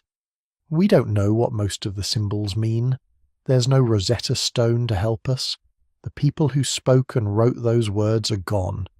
Their language died out. Their secrets are locked away. Another example is Linear A, a script used on the island of Crete. Over 3,500 years ago, we have hundreds of tablets with these symbols. We know their words, maybe lists, prayers, or stories. But we can't read them. We can only guess. The people who knew the code are long gone. This isn't just a problem from a long time ago. It happens in more recent history too. In North America, for example, there were hundreds of native languages. Many had no written form. As people were forced to move or forbidden to speak their language, those words and stories disappeared. The last speaker of a language might have died just a few years ago. With them, a whole way of seeing the world is gone. Not all lost stories are from far-off times or places. Even our own families lose stories. Think about the things your grandparents might have known. Recipes, games, jokes, family secrets. If nobody writes them down or repeats them, they fade. One day you realize nobody remembers them anymore. So why does all this matter?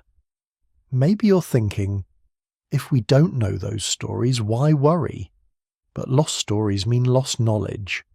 Sometimes it's practical knowledge. How to find water in the desert, how to heal with plants, how to build a house from mud and sticks.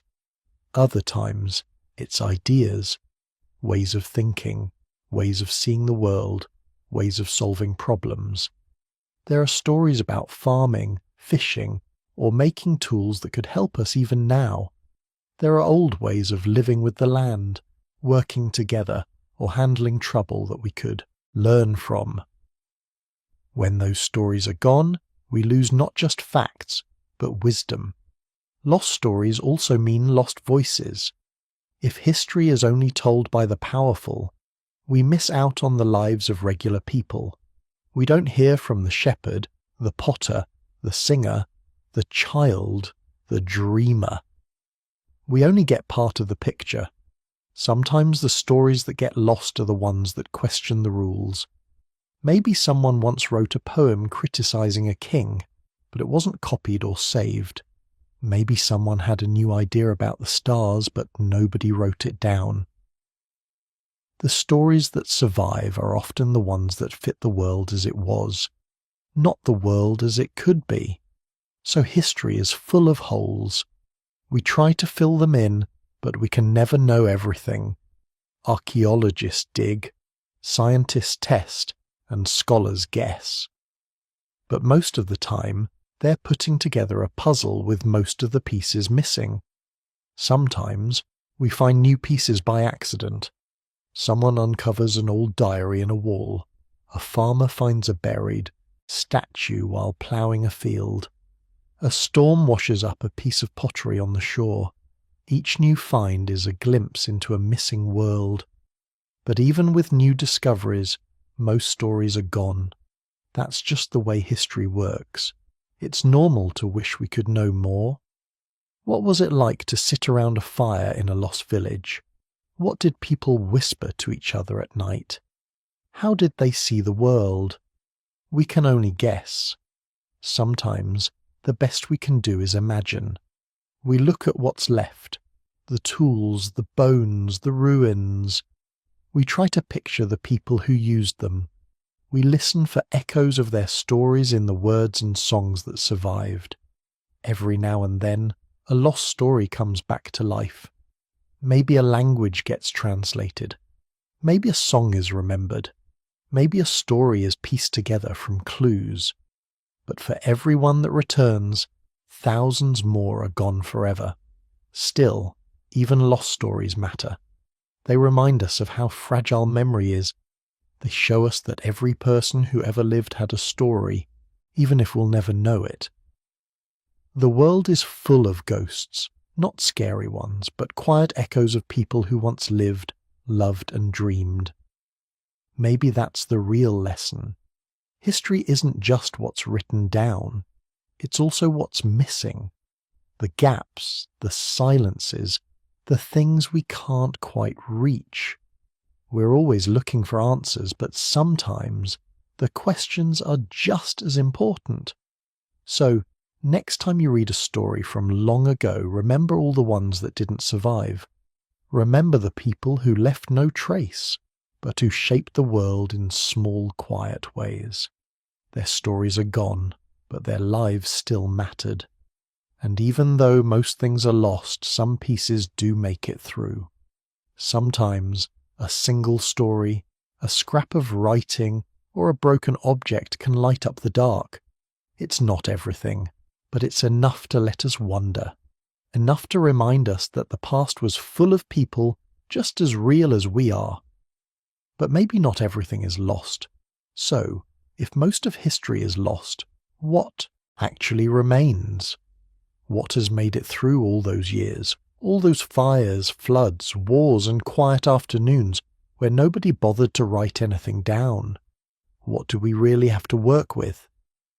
Let's start with the obvious stuff. The things you can touch.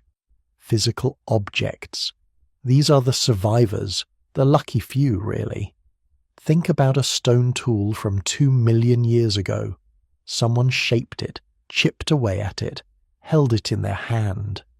Maybe they used it to cut meat or scrape a hide. They probably never thought it would last for ages, but it did. It sat buried under dirt while thousands of years passed overhead. That's what's strange about history. Sometimes the oldest things are the ones that last the longest. Stone tools, bone needles, beads carved from shells, these things can survive for tens of thousands of years. The people who made them are gone, but the objects remain. They don't tell us everything, but they give us clues. Now picture a museum. Glass cases, quiet, halls, little cards with dates and places. Most of what you see there is hard stuff, stone, bone, metal, clay. Soft things almost never survive. If someone made a shirt from animal skin or a basket from reeds, it's probably long gone. Unless it got buried in a place with just the right mix of cold, dryness, or luck, it's vanished. But the hard things stick around. That's why we know so much more about tools and weapons than about clothes or baskets. But even with hard objects, there's a catch. For every item that survives, there are 1 million that crumbled away. Archaeologists dig for months and sometimes find just a handful of tools or pots. So, what we see is only a tiny sample. Sometimes an object survives just because it fell into a river and got covered in mud, or because someone dropped it in a cave. Sometimes it's pure chance. But let's talk about writing. That's the big game changer. When people started writing things down on clay, stone, wood, or papyrus, a whole new world opened up. Suddenly you didn't have to guess what someone was thinking. You could read their words written thousands of years ago. But here's the thing. Most writing didn't survive either. For every scroll that made it, thousands rotted away. For every stone carving still standing, others were smashed or worn down by wind and rain. Even so, writing gives us a lot more to work with. For example, the oldest known writing comes from Mesopotamia, modern-day Iraq. Around 5,000 years ago, people there wrote on clay tablets using a wedge-shaped stick. The script is called cuneiform. Most of the time they wrote about business, who owed what, who paid taxes, how much grain was in the warehouse. Not very exciting, maybe, but it's a window into their world. Some tablets tell stories. There's the Epic of Gilgamesh, one of the oldest stories we have. It talks about friendship, loss, and the search for meaning. It's not just a list of goods. It's a story about being human. The fact that it survived at all is kind of a miracle. Someone had to write it, someone else had to copy it, and then it had to survive thousands of years of chaos. But it made it. Now, not all writing is on clay. In Egypt, people wrote on papyrus, a kind of paper made from reeds. Some of these scrolls survived because the desert air is so dry. In China, writing started on bones and tortoise shells, and later moved to silk and paper. In the Americas, the Maya and other peoples wrote on bark, paper, and stone. Some of those records survived, some didn't. One thing you notice: the environment decides what makes it through. Dry places like Egypt or the deserts of the Middle East are great for keeping old things safe. Wet places like rainforests destroy things fast. That's why we know more about some places than others. It's not just about how smart or creative people were. It's about what the land could save. Let's shift gears. Think about buildings. Most buildings don't last. Wood rots, mud bricks melt in the rain, and even stone crumbles over time. But some structures are still standing. The pyramids in Egypt, Stonehenge in England, the temples of Angkor in Cambodia. These aren't just piles of rocks.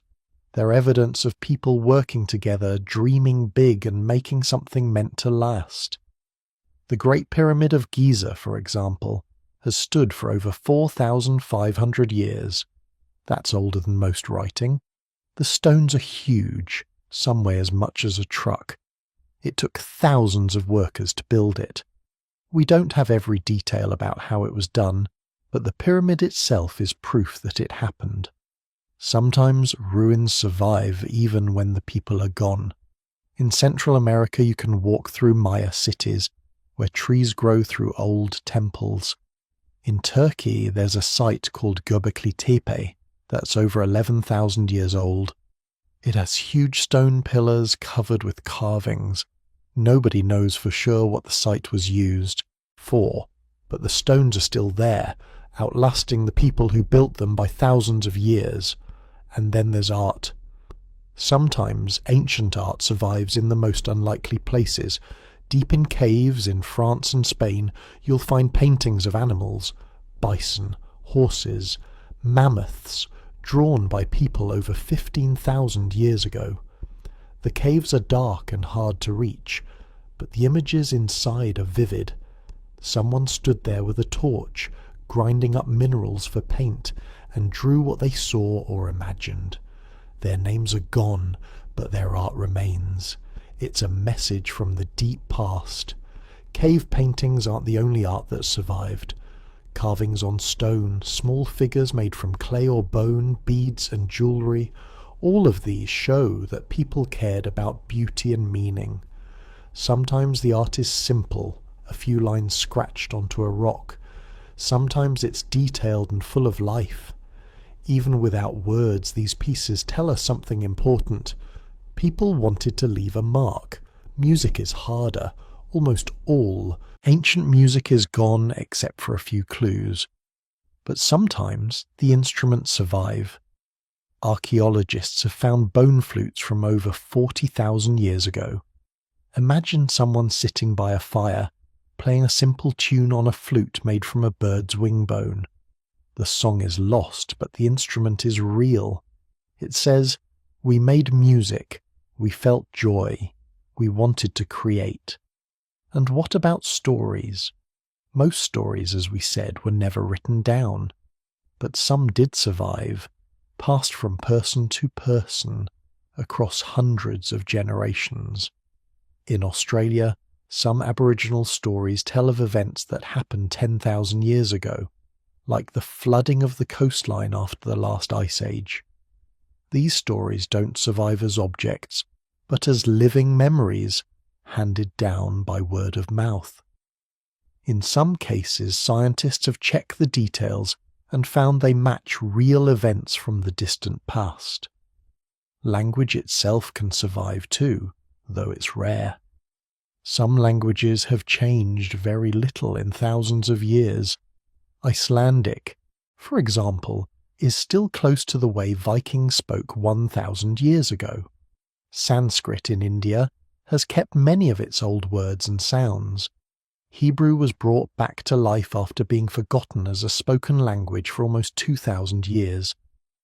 Most languages change, split, or disappear, but a few stick around. Let's talk about DNA. This is a new kind of evidence. Scientists can now pull tiny bits of DNA from old bones, teeth, and even dirt. With this, they can figure out who lived where, who moved, and even what diseases people had. DNA isn't a story in words, but it's a record, one written inside living things. It tells us who our ancestors were, who they mixed with, and even what colour eyes they had. For example, by studying ancient DNA, scientists learned that people from Europe and Asia mixed with Neanderthals, a group of humans who disappeared about 40,000 years ago. Almost everyone outside Africa has a little Neanderthal DNA today. That's not something you'd know just from looking at bones or reading old stories. DNA lets us see connections that would otherwise be invisible. Another kind of survivor, traditions. Some customs have lasted for thousands of years. Think about the Olympics. The ancient Greeks started them almost 3,000 years ago. The game stopped for a long time, but the idea survived. People brought it back in the 1800s. Now the Olympics are a global event. The same goes for festivals, dances, and rituals. Some of these have changed, but the basic ideas are ancient. Food is another survivor, though it changes all the time. Some recipes and ways of cooking are really old. In China, people have been making noodles for over 4,000 years. In the Middle East, there are dishes that go back to ancient Babylon. In Mexico, people have been making tortillas from corn for thousands of years. The exact recipes change, but the main ingredients and methods connect us with the distant past. Let's not forget about numbers and math, the way we count, the symbols we use, and even some of our math tricks come from long ago. The Sumerians invented a way of counting by 60s, which is why we have 60 minutes in an hour. The ancient Egyptians figured out ways to measure land and build giant structures. The Greeks and Indians developed ideas about geometry and zero. Some of these ideas travelled across the world, changing as they went, but the roots are still there. Sometimes, what remains isn't a thing or a story, but a way of thinking. Philosophy, science, and religion have old roots. The questions people asked, why are we here? What happens when we die? What's right and wrong? Are the same questions people ask now. Some old answers survive in books, others in stories, others in the way we live. Even laws can survive. The Code of Hammurabi, written in Babylon nearly 4,000 years ago, laid out rules for living together. Some ideas, like an eye for an eye, still echo in modern laws and stories. Roman law shapes the rules in many countries today. The details change, but the basic need for order and fairness sticks around. Now sometimes what survives is hidden. For years people thought the city of Troy was just a myth, something from old stories. But then, in the 1800s, explorers started digging in Turkey and found ruins that matched the stories. Turns out there really was a city in the right place, at the right time. Sometimes, myths and legends turn out to have a grain of truth. Another example, the Dead Sea Scrolls. These are old Jewish texts found in caves near the Dead Sea, starting in 1947. Some of the scrolls are over 2,000 years old. They were hidden away, maybe to keep them safe during war. For centuries nobody knew they were there. Now they help us understand what people believed and how they lived. Coins are survivors too. They last because they're made of metal. Ancient coins show us the faces of rulers, the names of cities, and sometimes important events. They're tiny records, carried in pockets, lost in the dirt and found centuries later. Maps are rare, but when they survive, they're gold. The oldest known map is over 4,000 years old. A simple clay tablet showing fields and rivers. Later maps show the world as people imagined it. Sometimes they're full of mistakes, but they tell us how people saw themselves in the world. And sometimes what survives is by accident.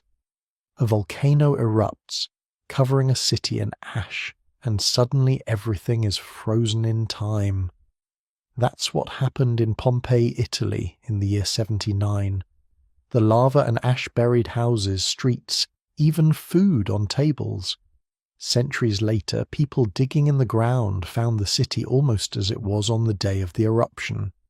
Walls, paintings, graffiti, even bread in ovens. It's all there. A disaster became a time capsule. Here's something else. Sometimes what survives is the shape of the land itself. Old roads worn into the ground, fields divided by stone walls, or even the outlines of ancient cities seen from the air. Farmers plough their fields and sometimes hit old foundations. Pilots fly over landscapes and spot circles or lines that don't fit. These are the fingerprints of lost worlds. There's also the stuff we can't see, but carry with us. Habits, sayings, tiny traditions. The way we shake hands, the words we use for family. Superstitions about luck or the weather. Some of these go back much farther than we realize. They're quiet survivors, hiding in plain sight. Of course, what survives can be misleading. Sometimes the things that last are the things that were built to last. Palaces, temples, tombs. Does that mean only kings and priests mattered? Not really. It just means that regular people's houses and tools didn't survive as well. So, we have to be careful. We see the past through a weird filter.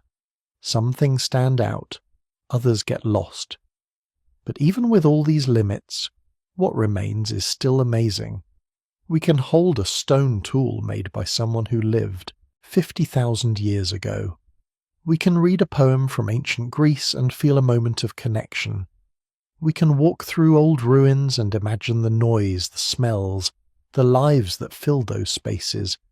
And every year, new things come to light.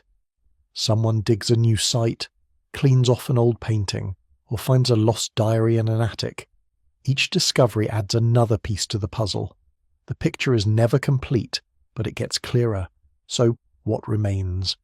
Objects, buildings, art, writing, music, stories, languages, DNA, traditions, food, ideas, coins, maps, even habits. Each one is a thread, connecting us to people we'll never meet. Each one says, we were here, we made things, we dreamed, we loved. It's not everything, but it's enough to remind us how big and old the human story is. And even though most of history is lost, the things that do survive help us imagine the rest. They let us wonder, ask questions, and see ourselves as part of a long ongoing adventure. We may never know the Full story, but the pieces we do have are worth holding on to and looking at with fresh eyes. So, after all this, what does it really mean to have most of human history lost? What kind of picture do we get from these leftovers? And what do we do with all these gaps and mysteries? Let's start with the big idea. When you look at history, you're not looking at a clear, perfect photo.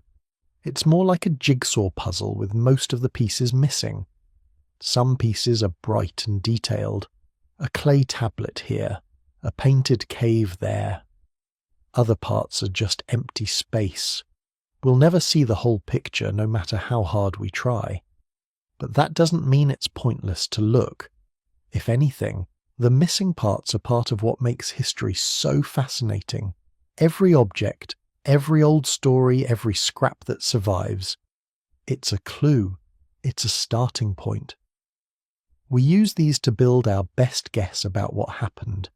Think about how detectives work. They rarely get the whole story handed to them. Instead, they find a footprint, a fingerprint, maybe a piece of fabric. From these, they imagine what happened. Historians do the same thing, just with much older clues. Sometimes they get it right, sometimes they don't. But the process itself is what matters. Even with all these gaps, there's still a pattern. When you look at what survives, you see that people everywhere, in every age, wanted the same basic things: food, shelter, safety. But once those needs were met, they reached for more. They wanted meaning. They made art, built monuments, told stories, made music. They reached for something bigger than themselves. And here's what's really interesting. Even though most of the details are lost, the big themes stick around. We don't know the names of the first people to draw on cave walls. We don't know who first sang a song or who first told a story around a fire, but we know those things happened. We know that reaching for beauty and connection is part of being human. That's why the things that do survive matter so much. Every old bead, every broken pot, every faded painting is a voice from the past. It's someone saying, "I was here, I mattered." Even if we don't know their name, we hear their echo. The gaps in history can be frustrating, but they're also a gift. They leave room for wonder. They let us imagine, dream, and ask questions. What was it like to live in a world before cities? How did people manage with only stone tools? What did they worry about? What made them laugh? What did they believe about the stars? Some people get nervous when they hear how much is missing. They want solid answers, clear facts. But life isn't like that, and neither is history. Uncertainty is part of the deal. In a way, it's comforting. It means there's always more to find, more to ask, more to explore. And here's something else to think about. The parts that do survive are sometimes the things that mattered most to people at the time. But other times, it's just luck. A clay pot lasts longer than a leather shoe. A stone carving survives where a wooden tool rots away. So, what we know about the past is shaped by chance, by what the earth decided to keep. That's why it's important to be humble when we talk about history. We don't know everything. We probably never will. But that's okay. The mysteries are what make it interesting. Every time someone digs up a new artifact or cracks a new code or finds a forgotten story, it changes what we thought we knew. The story keeps growing. Now, let's flip things around. If so much is lost, does that make the present any different? Think about your own life. Most of what happens to you will never be written down, never be remembered by anyone else. The little things, what you ate for breakfast, a joke you told, a walk you took, are here, then gone. But some things might last. Maybe a photo, a letter, a song you liked. Maybe a story you told that someone remembers. The same goes for whole societies. Most of what people do disappears almost right away. But a few things stick. Those things shape how future people see us. They'll never get the full story, but maybe they'll get enough to understand what kind of people we were, what we cared about, and what we dreamed. There's something comforting about that. It means you don't have to be famous or important to leave a mark. The things you do, kindness, creativity, curiosity, might survive in ways you can't even imagine. Maybe not as an object or a building, but as a ripple, passed from one person to another. Let's zoom out even more. The story of human history isn't just about old bones or broken pots. It's about change. People started with nothing but their hands, their brains, and what they could find around them. They learned, they invented, they adapted. Over time they built villages, then cities, then whole civilizations. They faced disasters, wars, and plagues. Sometimes everything they built fell apart, but people kept going. That's the real thread that runs through history: resilience. The ability to keep going even when things are hard, to build again after a flood, to start over after a war, to hope even when the world seems dark. That's what our ancestors did, again and again. The things that survive, tools, art, ruins, stories, are proof of that resilience. They're evidence that people before us faced tough times and made it through. They struggled, but they also laughed, loved, and created. They weren't so different from us. The missing pieces remind us that nothing lasts forever. Even the strongest stone wears away. Even the greatest city can be lost. But the spirit that built those things, that urge to create, to remember, to reach for something more, keeps going. It jumps from one generation to the next. If you look at ancient ruins, you can almost sense it. The people who built them are gone, but the stones are still there. The same goes for old stories and songs. The names have faded, but the feelings are still fresh. Joy, fear, wonder. These are as old as humanity itself. Here's another way to think about it. History's like a long, winding river. Sometimes it runs deep and clear, and you can see all the way to the bottom. Other times it's muddy and full of twists and turns. Sometimes it disappears underground, only to pop up again somewhere else. The river never stops, even when you can't see all of it. We're all part of that river now. We're shaped by what came before, even if we don't know all the details. The languages we speak, the food we eat, the ways we celebrate, all of these come from somewhere far back in time. Most of the steps are invisible, but the journey continues. When you look at the stars, you're seeing the same sky people saw thousands of years ago. When you tell a story, you're doing something as old as humanity itself.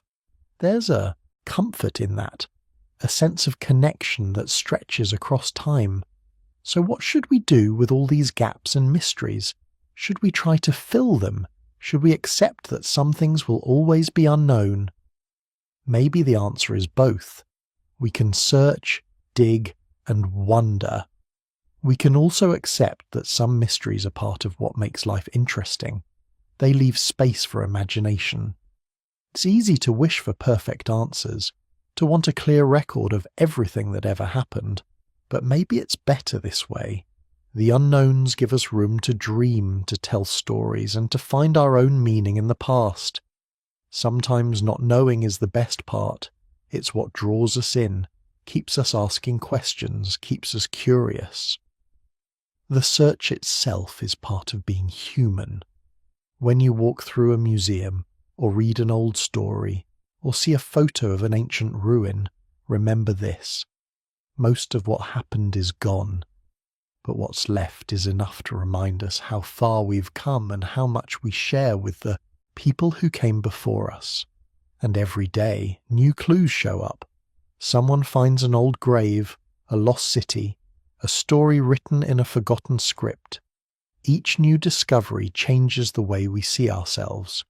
It's a never-ending adventure. Now, let's think about the future. Someday, we'll be the ancient ones. The things we make, the stories we tell, the dreams we chase, they'll be the clues for people who come after us. They'll wonder about us the way we wonder about those who came before. Most of our lives will vanish, just like theirs did. But some things will survive. Maybe not the things we expect. Maybe not the things we think are important. But something will make it through. A song, a photo, a word, a habit. Those small things will carry our story forward. So the next time you see an old artifact, a faded photo, or a crumbling ruin, pause for a moment. Think about the people behind it. Think about what they hoped, what they loved, what they feared. You're part of the same story, even if the details are different. That's the real lesson of history. We're all connected by invisible threads stretching back through time. Most of the story is lost, but the parts that remain are enough to remind us who we are, enough to give us wonder, enough to let us dream. In the end, history isn't just about the past. It's about us, all of us, together, on the long road from the beginning to now. Most of the journey is hidden, but the traces we find are enough to light the way. So, as you drift off tonight, remember, you're part of a story that started long before you and will keep going long after. That story is full of darkness and light, loss and survival, memory and forgetting. But every piece that survives is a message, passed down through time. We may never know the full story, but the search, the wonder, and the spark of curiosity, that's what makes us human. And that's what keeps the story alive